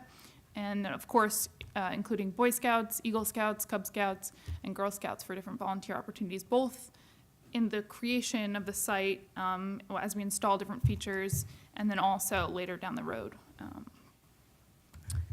So the existing conditions of the site, you can see that it has frontage on Cottrell Road and 516. The site does have very distinct features along it. So you'll see different pockets. In the eastern side is the old apple orchard, and there are still trees that are alive and doing well. And then the southern part in the center has a bunch of trees, but there's also the existing buildings, and we'll get into describing those and seeing the condition they're in. And then the left side along the corner of Cottrell and 516 is an old cultivated field, but it does have some contamination, and we do have a bunch of environmental reports on the site already done that show that we can't really do much with that, and that's probably where the parking would be located. So we'll get another view of it, as you can see, what I just described. These are some of the buildings we saw on site. Nicole and I walked it back in June. These pictures are both from that walk and then also from a report done, I think, in 2016 by a structural engineer. And you can see the different, there's quite a few buildings on this site, and you can also see kind of the condition that they're in recently. And so we do have, the county provided us with a very extensive report that gave recommendations basically describing how to bring these up to code, how to also preserve some of the historical elements, talking about the cost, talking about priority. So that report is very helpful and probably will guide us in how we will handle using these buildings or preserving, keeping them up. So I'll get into some of the features. We included some pictures and some examples to give you an idea of our thought process and to also guide you if you have any input or suggestions from other parks you've been to or things you think could be useful here. So Nicole put some of these together there's rubber mulch, crushed stone, wood chips, and another picture of crushed stone. And basically what we still need to figure out is what are the costs of these materials, what's the installation, what's the maintenance, what's the longevity, and that'll kind of bring us to a point where we decide what type of walking trail we're going to put in. The fitness trail, park course, these are also just some ideas of different things, and we talked to the county, they loved it. They really think something like this is something we can involve Eagle Scouts in buying the equipment and having them help install it. So that's kind of exciting, and we thought this would be a great feature to add to the walking trail. Community garden, also feedback from the county showed that we should definitely use planter boxes that are raised because deer love community gardens. It just becomes a little feasting ground for them. So fencing, raised planter boxes, but he thought it was a great idea. And we definitely evolved the idea of the community garden. It was located at a different part of the site when we initially did the layout. And we've changed it since because hauling materials across this large site would be very difficult, so we kind of located it closer to the park, and I'll show you where that wound up. Picnic grove, so we thought like Dyke Park, big pavilion, have some park benches, very centrally located in the site, and it just provides like a nice place to sit or gather with your family. This could be potentially rentable space as well, depending on kind of the features within it. Butterfly garden, county also loved this. It's something very low maintenance, very easy, but also kind of exciting for kids and small children. Something that the Boy Scouts can definitely get involved with. And then also you can add like hummingbird bushes and stuff that attract different kinds of nature, very low maintenance. The water feature and the splash pad, I'll show you where this is located on the site. A few other townships have things like this. County parks have them. the county representative, he did say that this is something that we should probably talk to other townships about, figure out kind of the logistics of it. Of course, we'd have to put a set of like rules together, a maintenance plan, think about cost, it'd be seasonally used, and there's a lot of different factors that go into this, but we do want to investigate it because it could be a very exciting piece of the site. I really like this part, the amphitheater. The site has some natural topography in the front along 516 near the houses, and I thought it would be very nice, and I think everyone kind of concurred that having an amphitheater would be something great for the township, for local events, for local theaters, the school, any kind of plays or productions we could put on here. And these are just a few examples of like types of amphitheaters, how we could construct it. And again, it's something that we have to investigate cost and maintenance and things like that, but it could be something very, very cool.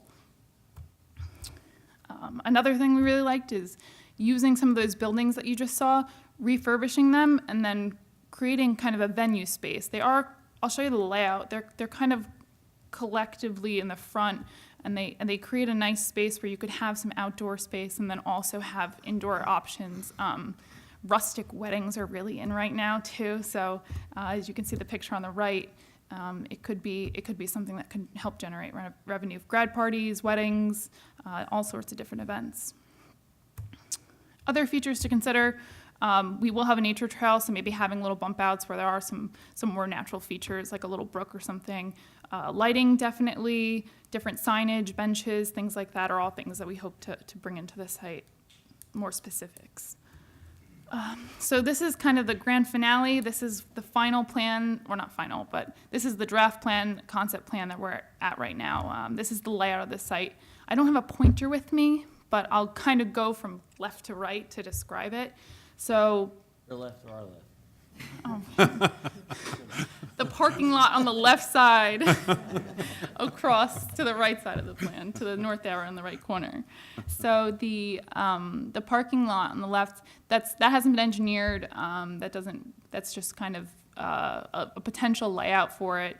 And Nicole helped me put this together, so you can blame her if there's any problems with it.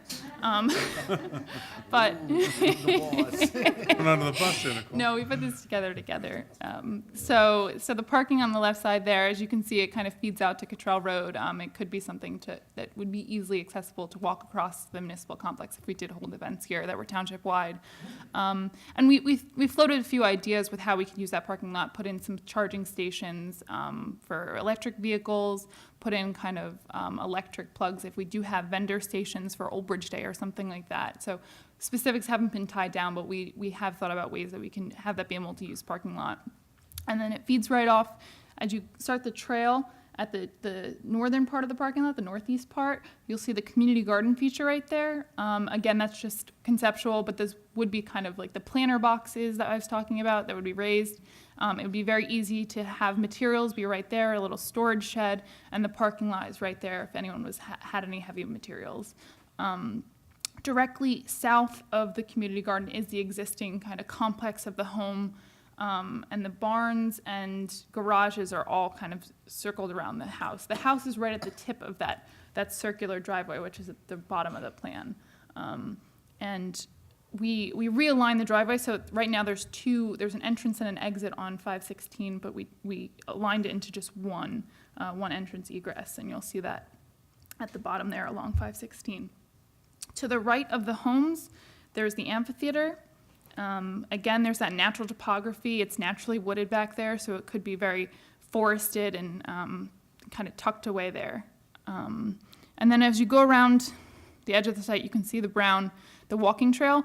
I think when we did the actual length of it, it's a little bit over a mile, so it's pretty good length for a walking trail. And then those fitness bump outs are the little squares along the trail. Those again are just kind of conceptual placed there. They can be placed in different areas depending on where the trees are, what we want to preserve, how big we want to make them, but they're just conceptual in nature. And then the central feature in the middle of the apple orchard, we hope to preserve the apple orchard and maybe make it productive, make it useful, have events there with the apple orchard, but we really haven't investigated that yet, and we want to have Gary Laval, the township forester, kind of get out there and figure out if those trees are viable for anything like that. But that central feature that the walking trail feeds into has the gazebo right in the center with some seating around it. Above that is the proposed splash pad area. And then at the very bottom, we haven't decided, that was originally where the community garden was going to go, but obviously it's very far from the parking lot. And so that's still an open concept area. So if you have any ideas for it, whether it be a playground or anything like that, we welcome your ideas, and we'd love to get some feedback for that. Anything, the more creative, the better. And then I'm trying to think if we have anything else. I think that's it. Obviously, there's other things that are going on the site that we need to consider. Stormwater for the parking, any kind of trees that are existing that are in the greatest shape right now that might need to come down, that potentially could be harmful to the house or any of the existing structures. We also need to kind of investigate further what structures can stay up, which ones are sound, what do we need to add to the buildings if they're going to be habited in any way, or do we need to add bathrooms? Do we need to do any of that? And then also, the phasing plan will be very important. So our phasing plan, again, is something conceptual, but the county really wanted to see that, especially when we apply for funding. We're not applying for it in phases. We're doing it all as one. So they really like to see a cost estimate and then see how we break that down individually and then as a whole, how it functions together. So our phasing would really be like restoring the buildings, understanding what we need to do with them, and bringing them up to speed depending on which ones we want to use. Any kind of tree removal, that's any trees that are dangerous on the site or dying. Then the parking lot with stormwater, and the community garden, because those are the first things on the site that could be usable to the public. The walking trail with the fitness bump outs, so the park course. And then a picnic grove with this great lawn and whatever else ends up there. Again, we welcome your ideas. Lighting, so lighting isn't pertinent to have in the beginning. We can definitely have the dawn to dusk hours and then bring lighting in because it could be expensive. We'd like to probably get the park up and running and really get visitors to it sooner rather than later. So we don't want that to hold us up. Any kind of additional things like bathrooms would be included in that phase. And then probably the last thing to come to the site would be the amphitheater. And so we have a lot ahead of us still. But we really want to get your feedback. So as we continue to evolve this plan and we start to get cost estimates and everything like that, we want to be able to bring it to county and feel comfortable that everyone has had input, because again, this is going to be a great community feature, centrally located, and we really want to integrate a lot of that community history and input. Great. Council comments? Who'd like to speak? Mr. Rosencrantz. It's really exciting to hear all the plans for this property, and it goes back so many years, being contaminated and such that we weren't even allowed on it in the county, and us making an agreement. So it's exciting to see that something really is going to, in a planning stage anyway, to use it and be great for the residents. And is the Parks Department involved in any of this concept? Yes, they were part of those kind of initial meetings, and we've warned them that we're probably going to use a lot of their services to start to put some of this together. All right. Nice presentation. Very nice. Yes, Council? Mrs. Walker? Yes, it's so nice to see something nice going to be there instead of homes, like it was originally going to be. You answered a lot of questions about the phasing, but so we're going to get all the funding, and then what's the time frame, do you think, on completing this? Difficult to say that. The funding, luckily for the county level, any kind of match funds that they do is on a rolling basis, which is great because we don't have to have a deadline that passed just this past May and wait till next May. So we can submit for that.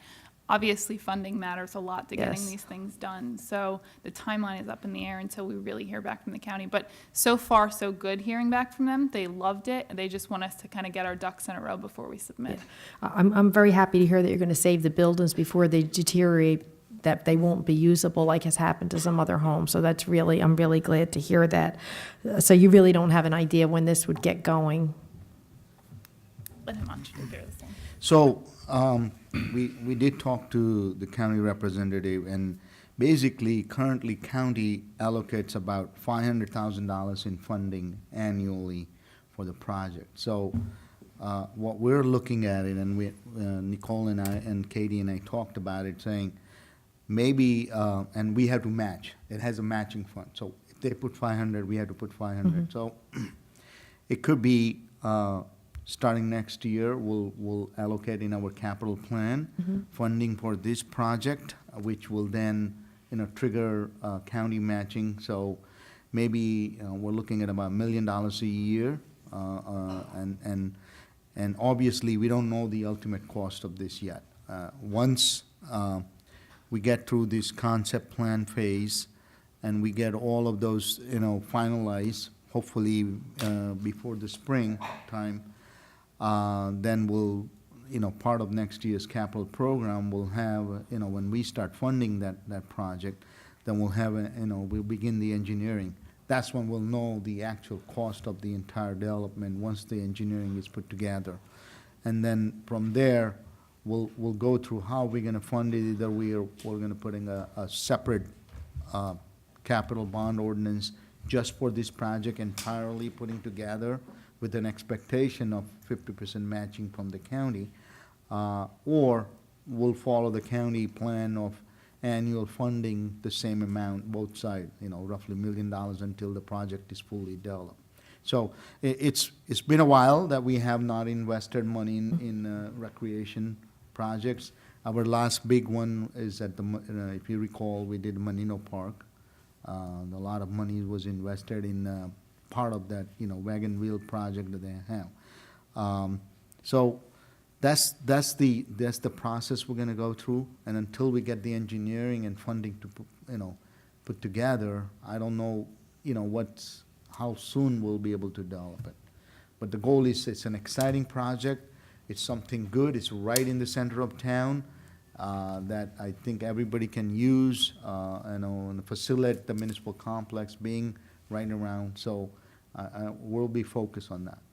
Thank you. I looked at the pictures at home before I came, and I think it's a beautiful presentation, and you did a very nice job. Thank you. Mrs. Pounds?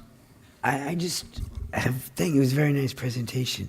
I'd like to see a compost pile by the community garden. I'm into that, and that would be my suggestion. Thank you. Thank you.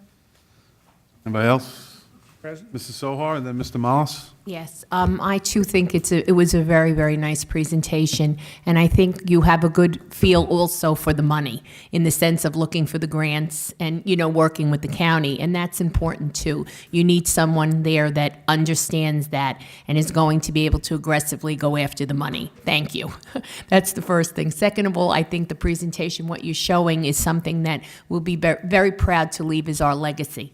Because we were we were so long in waiting to acquire the property, that now that we finally did, and now this plan is being put forth in motion, I think it's something that will be there for the ages, for people later on. I'm already a silver linings, but that's okay. It came, and it is going to come to fruition, and I think the hands that are shaping it are really, all of you are really very, very good at what you do. And thank you very much. Mr. Mollis? Yes, that area there where people can wet themselves down, it's a surface thing. What did you call it? Splash pad. Splash pad. I'll tell you, they just finished a park in Aberdeen at last, on the other side of our bridge down there on Ocean Boulevard.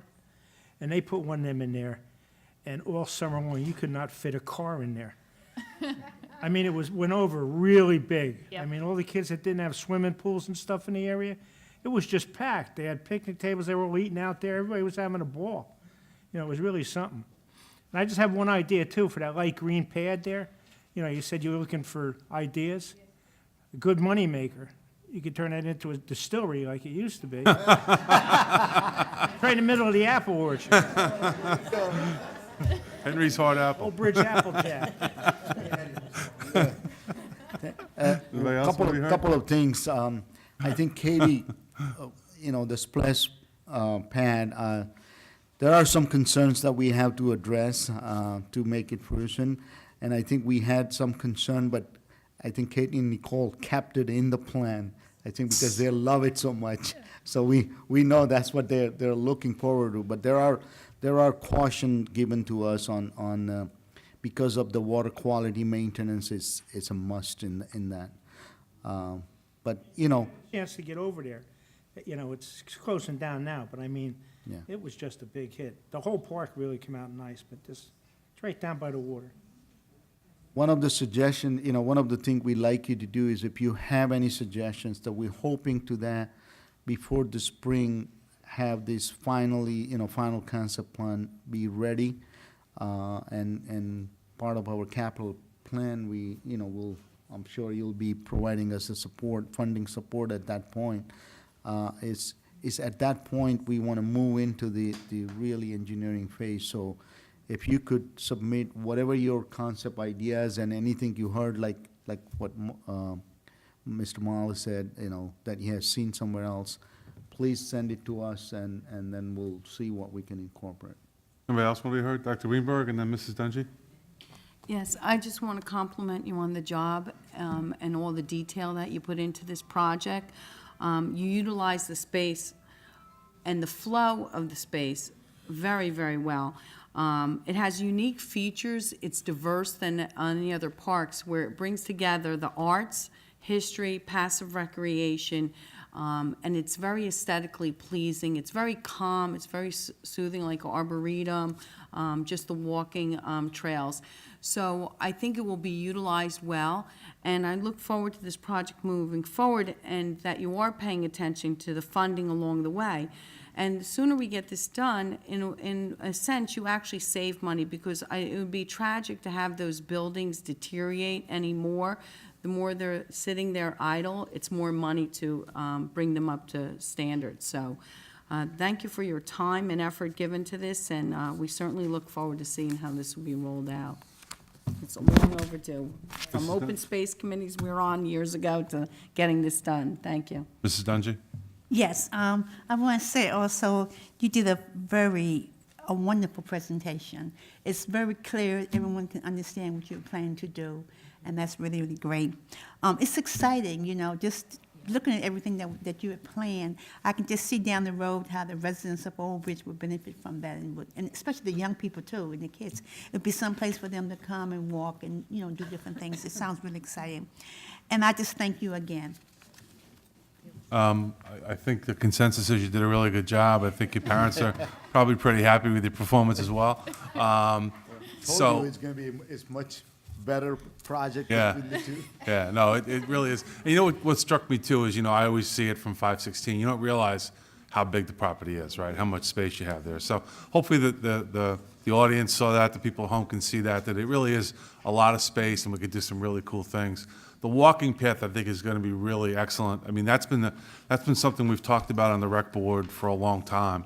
About trying to get a walking path through Old Bridge, but even though this doesn't connect it, maybe at some point we could do something. This is going to be great. I think people are really going to enjoy that. So, really, really good presentation, and we're all looking forward to, hopefully when we have the capital budget, we'll pass the money and we'll get going on this. So, Mr. Mayor? Yes, Council, thank you. A great presentation. We are currently on site. We are currently in the buildings. We are taking steps to make sure these buildings don't deteriorate any further. As Mr. Rosencrantz brought up, this is a township. Every department, I think, is involved in this process. We have Parks and Rec. Obviously, we have engineering. We have planning. We have Public Works. We have code on that site. Everybody from the whole, and everybody's excited about it, to bring their expertise over to across the street and make that a real functioning place for the residents. And I don't know if it's, but we're going to try to fast track this. And our capital project budget will be aggressive next year with funding for this property, with matching grants from the county, with grants that we are applying for from the cultural arts side of it, we have everybody looking for money for this site to get on their community garden side of it. I've talked to the local farmer. He's excited to be part of this process. We have a lot of, hopefully we'll get the school district engaged, and I know they want to be on this site. So there's a tremendous opportunity for everyone in the town to benefit from this, and we'll try to be aggressive as we possibly can.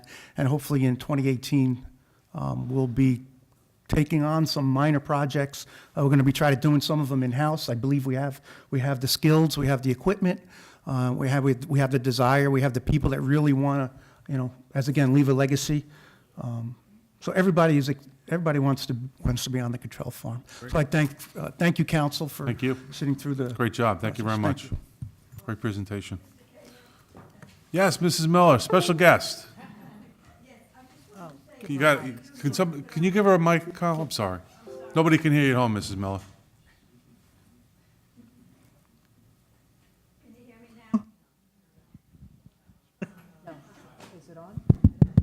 There you go. Okay. I don't, maybe the council knows, but the public doesn't know. That house was built in 1831. Wow. And the last time I was in it, when Mr. Cottrell was bad, it was in excellent condition, and I hope it still is. I had an idea for it. Down in Freehold, they used to have a house, 75 South Street, and each room you could take your family in, and they would serve a dinner. Something like that would be nice for that building. Very nice. And of course, the garage or the other buildings, theater, ideal for a theater. Big Thompson Park. Very Thank nice. you for letting me speak. Oh, no problem, Mrs. Miller. Thank you. Okay, thank you, everybody. Appreciate it. Moving on to the bill listing. Mr. Rosencrantz. Thank you, Council President. It's a short bill list tonight. Has one item on it. September 25th, 2017, accounts payable, $478,913.07. Can I have a motion, please? Move it. Moved by Mrs. Panos. Can I have a second? Second by Mrs. Dungy. Thank you. Any questions on accounts payable? Roll call, please. Mrs. Dungy? Yes. Dr. Greenberg? Yes. Mr. Mollis? Yes. Mrs. Panos? Yes. Mr. Rosencrantz? Yes. Mrs. Sohar? Yes. Mrs. Walker? Yes. President Cahill? Yes. 8 yes. That concludes the bill list for this evening. Thank you, Mr. Rosencrantz. Moving on to public hearings and ordinances for second reading. H1, release reduction performance guarantee, SAS Properties, 300 Spring Valley Road, Old Bridge Hotel Project, application 14-12Z.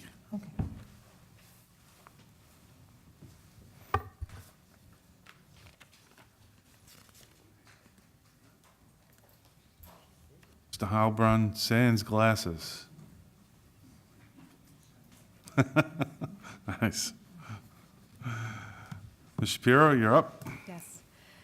Thank you, Council President. This is for an application that was before our planning board for a hotel that's going to go up on Spring Valley Road. The SAS Properties had started construction on the hotel, and they have actually to date completed about 60% of the bonded site improvement work.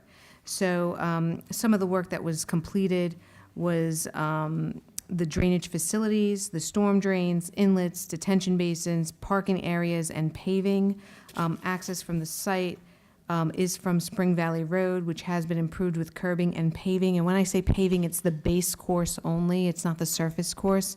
Some of the items that are remaining are items such as the roof drains from the building itself that would connect to the drainage system, landscaping items, as well as the surface course and some of the sidewalks, basically, that traverse the area. A Limo Group, Marty Miller was our inspector. He's an outside consultant. He works for a Limo Group. He is not here in the audience. He did issue a letter dated August 30, 2017, and his backup data is also included. The performance bond total, the performance guarantee, was $623,224.80. His worksheet that's attached to the letter is how he came up with the 60%. I just want you to take notice that on his breakdown on the performance bond, the 10% surety, and the reduction amount is incorrect. So if I could just read into the record the correct amount. Again, the original performance guarantee is $623,224.80, of which in bond portion was $560,902.32. The 10% cash portion was $62,322.48. The 60% reduction requires a bond of $224,360.93, 10% cash surety of $24,922.48, $28.99. The total performance bond remaining will be $249,289.92. That is a difference of approximately $4,500 from Mr. Miller's calculation. And he had actually done it precisely based on the items that were completed. We usually take the 60% and just apply it straight up on the bottom line. Is that acceptable to the applicant? It is. I'll go to the public. Anybody want to be heard on H1? I'll close the public portion. Anybody from the council want to comment on H1? I need a motion on H1, please. Make a I'll- motion, sir. Mr. Mollis moved it. Can I have a second? I will second it. Roll call on H1, please. Mrs. Dungy? Yes. Dr. Greenberg? Yes. Mr. Mollis? Yes. Mrs. Panos? Yes. Mrs. Sohar? Yes. Mrs. Walker? Yes. President Kale? Yes. 7 yes. 7 yes. Thank you very much. Moving on to preliminary, first of all, we have people signed up? Yes. Okay. Sure. Moving on to preliminary public comments to council, subject to the following conditions and restrictions. 1, during the preliminary public portion of the meeting, any person may address the Township Council on one subject for a maximum period of 5 minutes. Any such person desiring to speak during the preliminary public portion shall first sign a list maintained by the Township Clerk for such purpose. Comments during the preliminary public comment portion of the meeting shall not encompass second reading ordinances or any other matter for which comment or public hearings to occur at the meeting. Matty Pacone? Matty? Okay. Phil McGovern?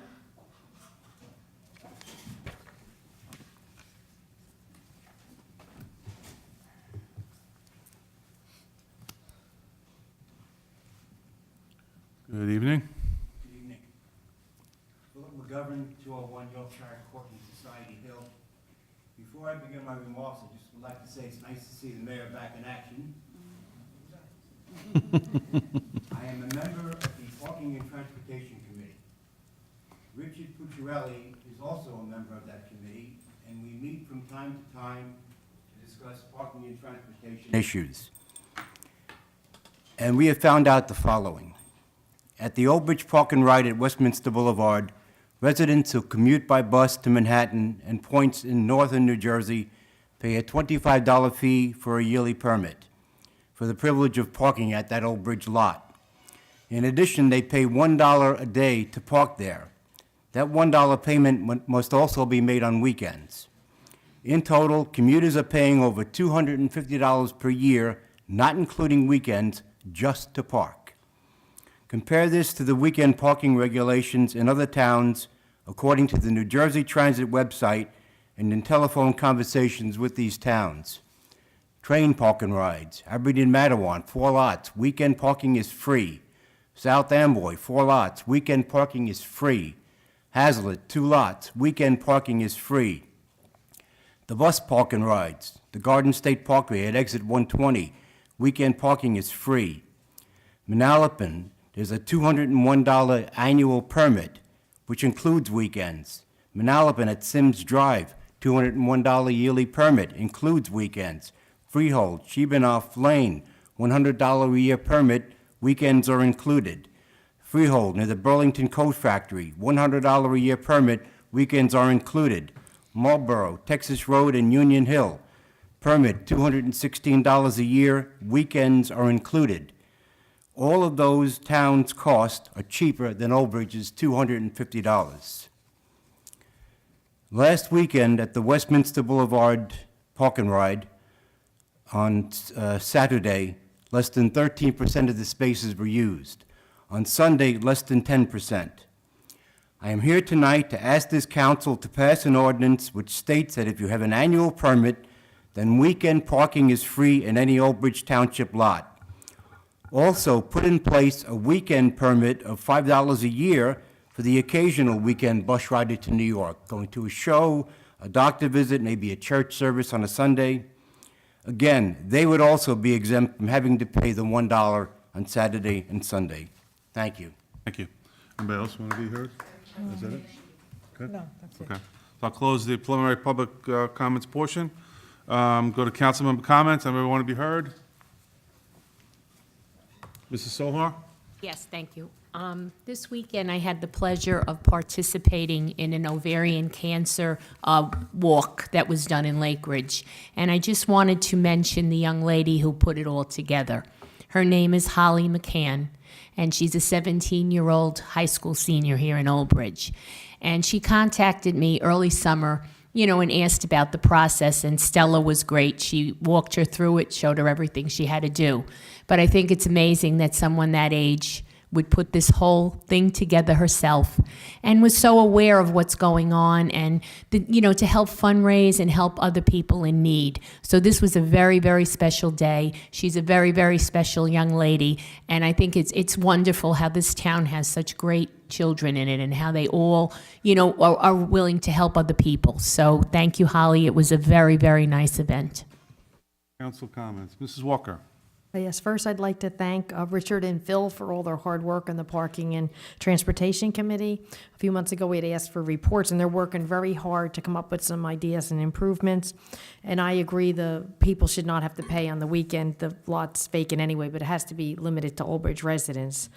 Also, a lot of residents have been asking about bulk pickup. And I just want to see that it's Kyle's here from Public Works. We accept so many things at your facility. Kyle, would you be able to tell the residents a lot of things that they maybe don't know that they could drop off? Because I want to tell you that if we did go with bulk pickup, it would be extremely costly to the taxpayers. It wouldn't be free.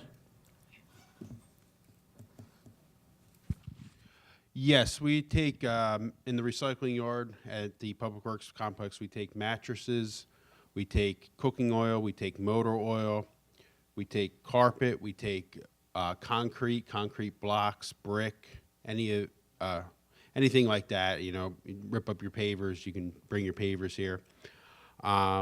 We take propane tanks, we take car batteries, we take metal products, which could, vary from anything from just scrap metal yard to old lawnmowers, grills. Take motor oil, yes. We also Electronics? Yes, take electronics, which is televisions, VCRs, DVD players, old computers, computer monitors, and we also do appliance pickups, which is hot water heaters. You call every other Wednesday, we come out township-wide. We will come up and pick up your old appliances at your house. You just have to bring them out to the curb. So that can be old ovens, stovetops, refrigerators, hot water heaters, freezers, window air conditioning units. Pretty much any appliances will come out and pick up. Thank you, Kyle. I just thought it was important for the residents to know because when I talk to them, they don't realize that now our recycling center does take so many things. And it is more convenient because instead of waiting for your things to pile up, you can bring them and you maybe could get a neighbor that has a truck to help you because it would be a very heavy burden on taxpayers if we were to do that. And I just want them to know. Thank you, Kyle. Council comments. Dr. Greenberg? Yes, I'd like to thank Phil and Rich again for the work that they've done on the parking committee. We've talked about it for many years. The automated parking also, instead of inserting $1 into a slot, the work that you've done and the comparison analysis is excellent. I do find, and I'm in agreement, that paying on weekends for the amount of cars that are there, really that should be eliminated. And honestly, I go to Matawan, and I park there free on weekends, and I don't think we're going to get a lot of people from other towns here, so I don't know whether that's valid to scrutinize it that way. I mean, I use another town, and maybe a lot of people do here if they take the train in to the city on the weekend. And I think this is all encouraged for people to take mass transportation and also to frequent museums or shows or whatever you like to do in the city when you don't have a chance when you work so much and, you know, there's a positive side to that. So I think that would be something to look into. And just as Councilwoman Walker talked about the bulk pickup, there is a cost, and I think the the recycling department has done a great job. And people weren't aware, I'm sure, that you will pick up white goods. They call them white goods, the washer, the dryer, the stove, et cetera. And if anything, you know, one thing that's never looked at, and it was echoed here in this chambers earlier, that what do we get back from the county? We pay a large county fee, and if there's bulk pickup, maybe that's something that they would do, you know, consider looking into, because the tax burden can't always be on us when we're paying a hefty county bill. So thank you for your work, and I appreciate it. Any other council comments? Close the council comment portion. Report of the Township Clerk. None at this time, thank you. Report of the Township Attorney. Mr. Attorney. Thank you, Mr. President. Council members, at your seat, there's a memorandum that I prepared dated September 25th, 2017, and it's in connection with a bid that the township had issued for the flooring at the, I'll call it the George Bush Center. I'm not supposed to say. Don't say that I'm word. supposed to Don't say the S word I'm anymore. supposed to say- Silver lining center, Can't right? say that, well, it cost me 25 cents. So, as the memo outlines, basically was that the town had issued bids. The bid opening was on September 14th. We had received 3 bids, one from Fine Construction, which was the apparent low bidder at the amount of $39,300. Second bid, lowest bidder was J. Morano Contracting at an amount of $64,999. And then the third bid was RFS Commercial Inc. at a bid amount of $70,800. When we actually received the bids, we noted the discrepancy between the first bidder and the second bidder. So we were concerned, actually, and Mr. Lozier had asked engineering to review the bid, thought maybe there was a problem with the bid, a substandard type of flooring product. As it turned out, in the interim, we received a written request from Fine Construction indicating that they made a mistake in their mathematical computation of their bid. And I think, given the 2 other bids, it was rather obvious. New Jersey State Law, NJSA 4811-23.3, allows a bidder to make a withdrawal request, presuming that there was a mistake, and they meet certain requirements, and it requires myself, the township attorney, along with the purchasing agent, to review the request, which we did. And based upon the fact that they submitted the request in time, it has to be submitted within 7 business days. In this instance, the bid was opened on the 14th, and they submitted on the 20th. There's a weekend in between, so they met the 7 business days. And they would meet the requirements of granting the withdrawal request. So as such, I'm required to make a recommendation at the next meeting following the request. So that would be tonight.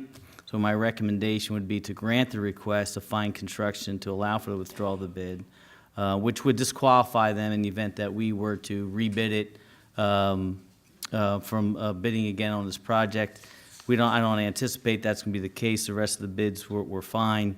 And then what we would do at the October 9 meeting is adopt a resolution accepting the withdrawal, and then we would also award the bid to J. Morano at that meeting. So that would be my recommendation. If anybody has any questions.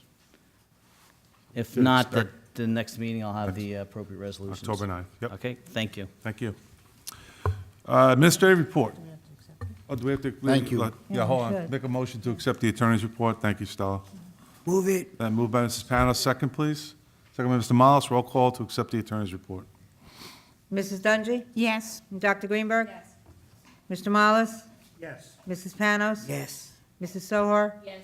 Mrs. Walker? Yes. President Kale? Yes. 7 yes. Thank you. Administrative report. Who's got it tonight? Thank you, Mr. Who's Mr. President. Marion tonight? I'm gonna All right. take the pleasure of reading the report tonight. Council realize that it's from Christopher R. Marion? God bless you. Yeah, Does everybody realize it's from Christopher R. Marion? yes. So, This is copyrighted. We did it purposely to say. Copyrighted by Christopher Marion. there you go. New Jersey Department of, item 1, New Jersey Department of Community Affairs, NJDCA, Division of Local Government Services, DLGS, 2017 Best Practice Inventory. On August 1st, 2017, the NJDCA DLGS issued Local Finance Notice 2017-14, which outlined the requirement associated with the calendar year 2017 best practice inventory. The completed inventory will be reviewed and discussed at the October 9, 2017 council meetings and submitted to the Division of Local Government Services by October 20, 2017 deadline. Hard copies of local finance notice have been forwarded to the Township Clerk's Office for distribution to council. Item number 2, Mayor Henry's Clean Team. On October 7, 2017, Mayor Henry and volunteer from Old Bridge High School PTA Cheer Dream Calypso. I'm sorry, Calypso, Carl Sandberg, I got Carl Sandberg PTA, Old Bridge Lightning Soccer, and Cooper School PTA will be clearing Ferry Road, Perrine Road, Shulmaster Road, Veterans Parks, and Marlborough Road. For additional information, residents should contact the Clean Communities Coordinator at extension 6107. National Breast Cancer Awareness Month. October is a National Breast Cancer Awareness Month, and the Township of Old Bridge is committed to increasing awareness of breast cancer issues, including the benefit associated with early detections and related screening.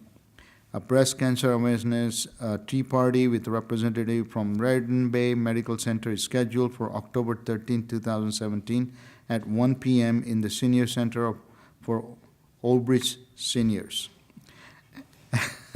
I guess silver lining. 25 cents.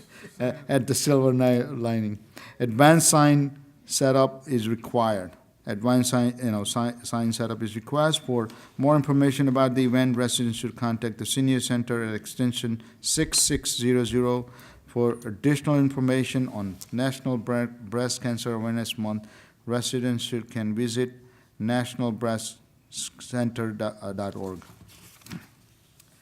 Number 4, Household Hazardous Waste Day. On October 15, 2017, Old Bridge will host Household Hazardous Waste Day from 8 a.m. to 2 p.m. at a Public Works yard. For additional information, residents should contact Recycling Coordinator at extension 6107. Number 5, Annual Flu Shot Clinic. On October 19, 2017, the Middlesex County Office of Health Services will be holding seasonal flu vaccine clinic between 12:30 p.m. and 2 p.m. at the Senior Center.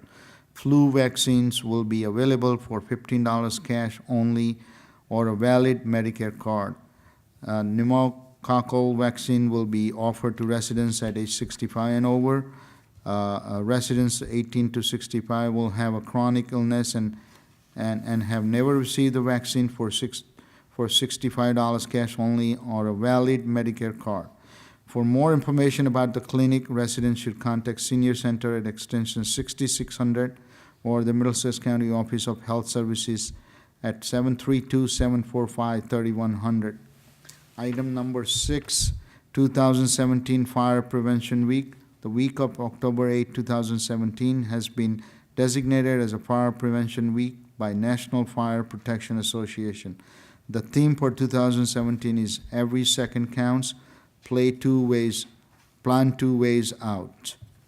Fire district officials will be holding open houses and visiting district schools throughout the month of October to educate residents and students on fire safety and preventions. For additional information on Fire Prevention Week and related safety tips, residents can visit firepreventionweek.org. Number 7, 2016 Property Tax Reimbursement Program. The final deadline for 2016 Property Tax Reimbursement Program, also known as the Senior Freeze, has been extended to October 18, 2017. For additional information regarding the Property Tax Reimbursement Program, residents should contact the New Jersey Division of Taxation at 800-882-6597 or the Office of Tax Collector at extension 2999. Item number 8, Fall Curbside Leaf Collection.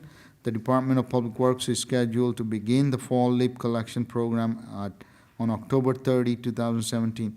Each ward will get approximately 2 pickups.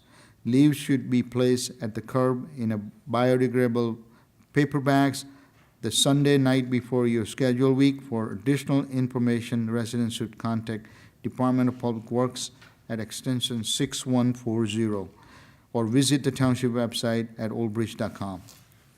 That Any- concludes. Thank you. Any questions to Mr. Shah on the administrative report?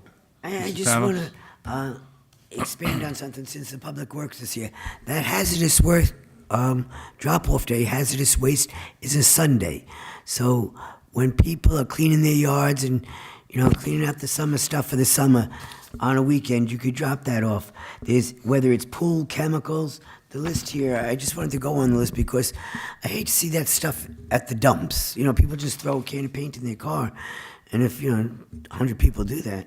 So it's adhesives, aerosol cans, antifreeze, brake fluid, batteries, car batteries, drain cleaners, bulbs, gasoline, lighter fluid, motor oils, paints, pool chemicals, propane tanks, stains, varnishes, thermometers. So please, let's save our environment. The township is offering this good service on a weekend when everybody's, home and usually doing their chores. So thank you. Anybody else want to be heard on the administrative report? By my count, you owe 75 cents, just so you know. You said it 3 times. I'd like to get that finance Motion guy. to accept the administrative report. I move it. Moved by Mrs. Panos. Can I get a second? Second, Mr. Miles. Roll call, please, on the administrative report. Mrs. Dungy? Yes. Dr. Greenberg? Yes. Mr. Mollis? Yes. Mrs. Panos? Yes. Mrs. Sohar? Yes. Mrs. Walker? Yes. President Kale? Yes. 7 yes. Just going to jump around a little bit. Let's go to the liquor license. You gentlemen here for the liquor license? LL1, place-to-place, expansion of premises, liquor license, transfer, Roadhouse Creek, also known as Texas Roadhouse, and Bubba's, 33 LLC, license number 1203-33-016-012. Is everything in order? Yes, it is. Everything's in order, okay? You guys are okay with the license the way it is? Okay. Anybody from the public want to be heard in this liquor license? Close the public portion. Pardon me, anybody from the council? No, well, Okay. it's an extension. I just want to sell it's Bubba's. What's the name of it again? Bubba's 33. Bubba's 33, and it does Bubba's Shrimp, too. Not Bubba's Shrimp, but I thought it was just a steak. It's just, we talked outside. You have popcorn shrimp. Okay. thank you. Popcorn shrimp, nice.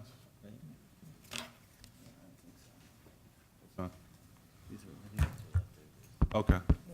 So there's an, you want to call it out? Yeah, I don't, there's, Is your mic on?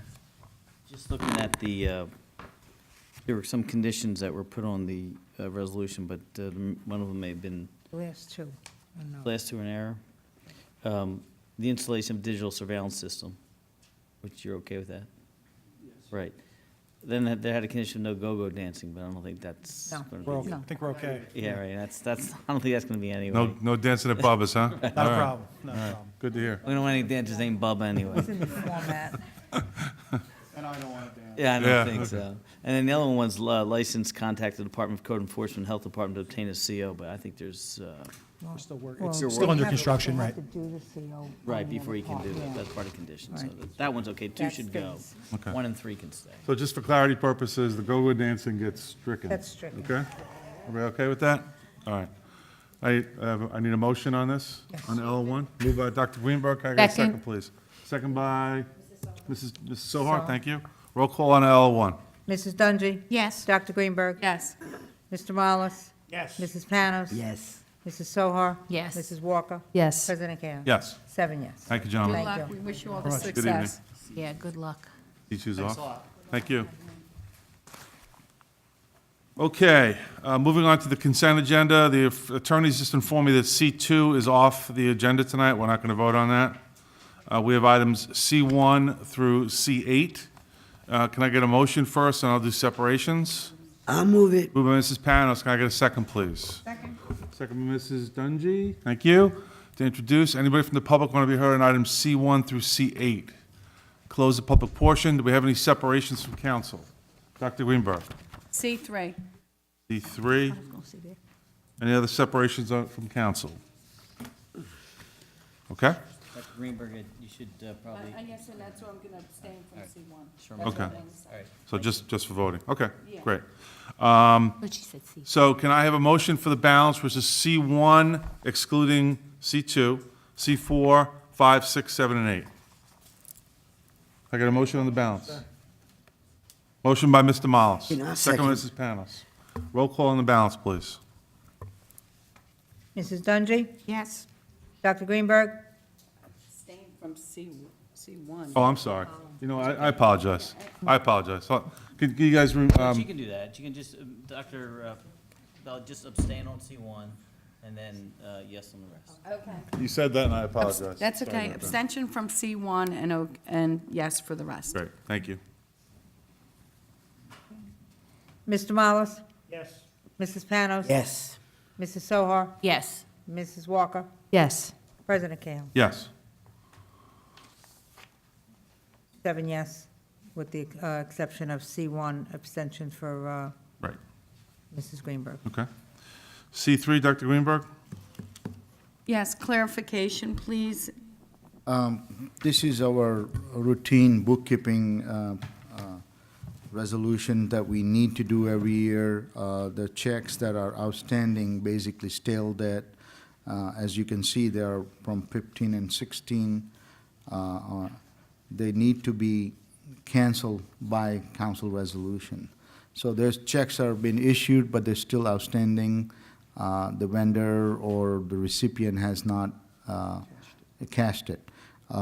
In case of the trust account, the check for 6,000, it's actually a deposit that we need to cancel it, that we had issued, and we need to cancel it for the work that was done on generator at the library. So in other words, the recipients who were designate recipients of these checks, they were notified? Yes. They were notified several times. You know, all we can do is send a letter to the address that is already on the records for those recipients. So we did, you know, we always make an attempt before we come to the council for cancellation. But in any event, after 6 months, the bank will not, even if they find it, if they do find the check, and later on come back to us, we have to reissue the check to them. Okay, so you'll be able to reissue it? Yeah, And we can is- reissue if they come back. And is there any salary from anyone? No, this is, none of this applies to Okay. payroll. Okay, thank you. Any other questions on C3? I need a motion on C3, please. I'll move it. Can I get a second, please? Second by Dr. Greenberg. Roll call on C3. Mrs. Dungey? Yes. Dr. Greenberg? Yes. Mr. Mollis? Yes. Mrs. Panos? Mrs. Sohar? Yes. Mrs. Walker? Yes. President Kale? Yes. 7 yes. No ordinances for first reading tonight. Public comments on any subject matter. Sir? Oh, we don't? I don't think so. Why don't you ask? Good evening. Just name and address for the record, please. Yes, of course. Richard Mucciarelli, 20 Knoll Court, Matawan. Good evening, everybody. Good evening. First of all, I just want to say that it's nice that we're finally doing something with Route 34 and Amboy Road after all these years.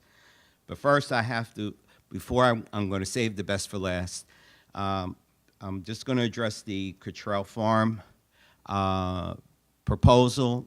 Since I'm Vice President of the Madison Township Historical Society, I do different things, and so for the Cottrell Farm, I have to suggest the mayor knows that the museum wants to play an integral role in the property, and it's in its future. We have ideas too for events and things we can, that we can do there. So I just want to bring that to your attention and the council's attention that we want to be an integral part of the Cottrell. You should be. You should be. perform- Okay, thank you. Okay, and now shifting to parking and transportation. I have also Phil. I just want to thank Phil for all the hard work he did in getting that information and going out. I'd like to thank Mary Sohor for coming by and sitting with us. Hopefully, we're going to be moving now into looking at some automated solutions. We have a couple of ideas, and we're going to seek to further try to vet that and see if we can find anything about that. Also, now going as president of my homeowners association, now shifting to that, okay, I just want to mention, we talk about Disbrow Road and Route 34. I would like to tell the council, there was a New Jersey Transit bus in front of me there in the evening. Even New Jersey Transit buses are using that curve. I was, very surprised. So you talk about traffic. What is a New Jersey Transit bus doing there, using that curve? And I know it was the night. It was after 9 o'clock. I was on my way to ShopRite, but I couldn't believe it was there. It was a 133, actually. But I'm a realist, and Mary knows I'm a realist. I'd rather take half a loaf than none. And even though the solution that we would like and is needed isn't possible right now, I'm all in favor of doing something and taking the money from the state and bringing us down the road to eventually address that. Now, that space behind there, that's Mary Brown's house, okay? So all these years, Mary Brown is still with us and her legacy. So, but that easement is there.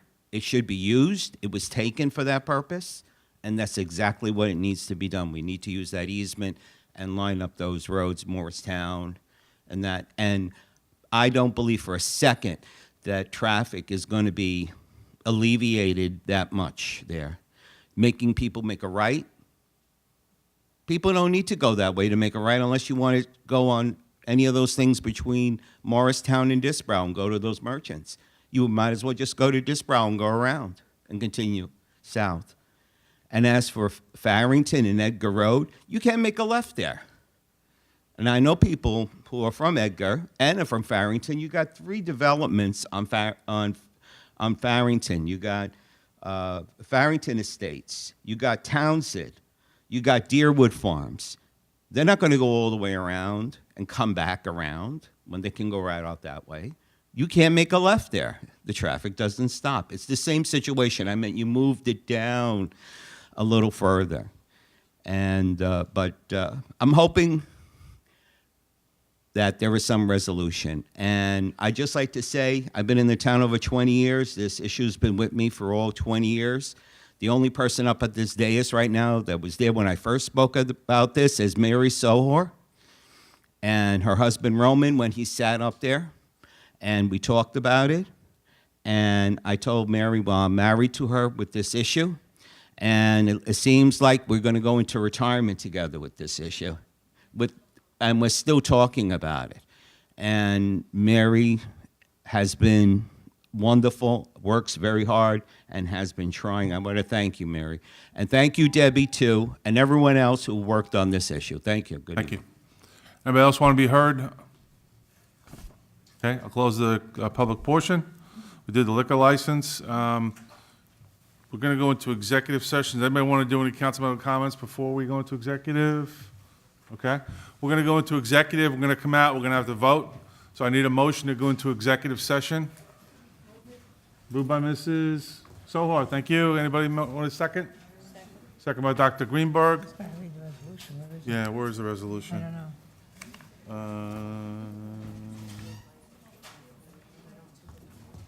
I don't know where the resolution is. Well, I got a motion and a second. We're going to executive session. All right, who seconded Roll that? call, please. Dr. Greenberg. Roll call to go into executive session. Mrs. Dungy? Dr. Greenberg? Yes. Mrs. Panos? Off dais. Mrs. Sohar? Mrs. Walker? Yes. President Kale? Yes. Mr. Mullis, sorry. 6 yes. 6 yes. Okay, we are in executive session. I need the courtroom cleared, please.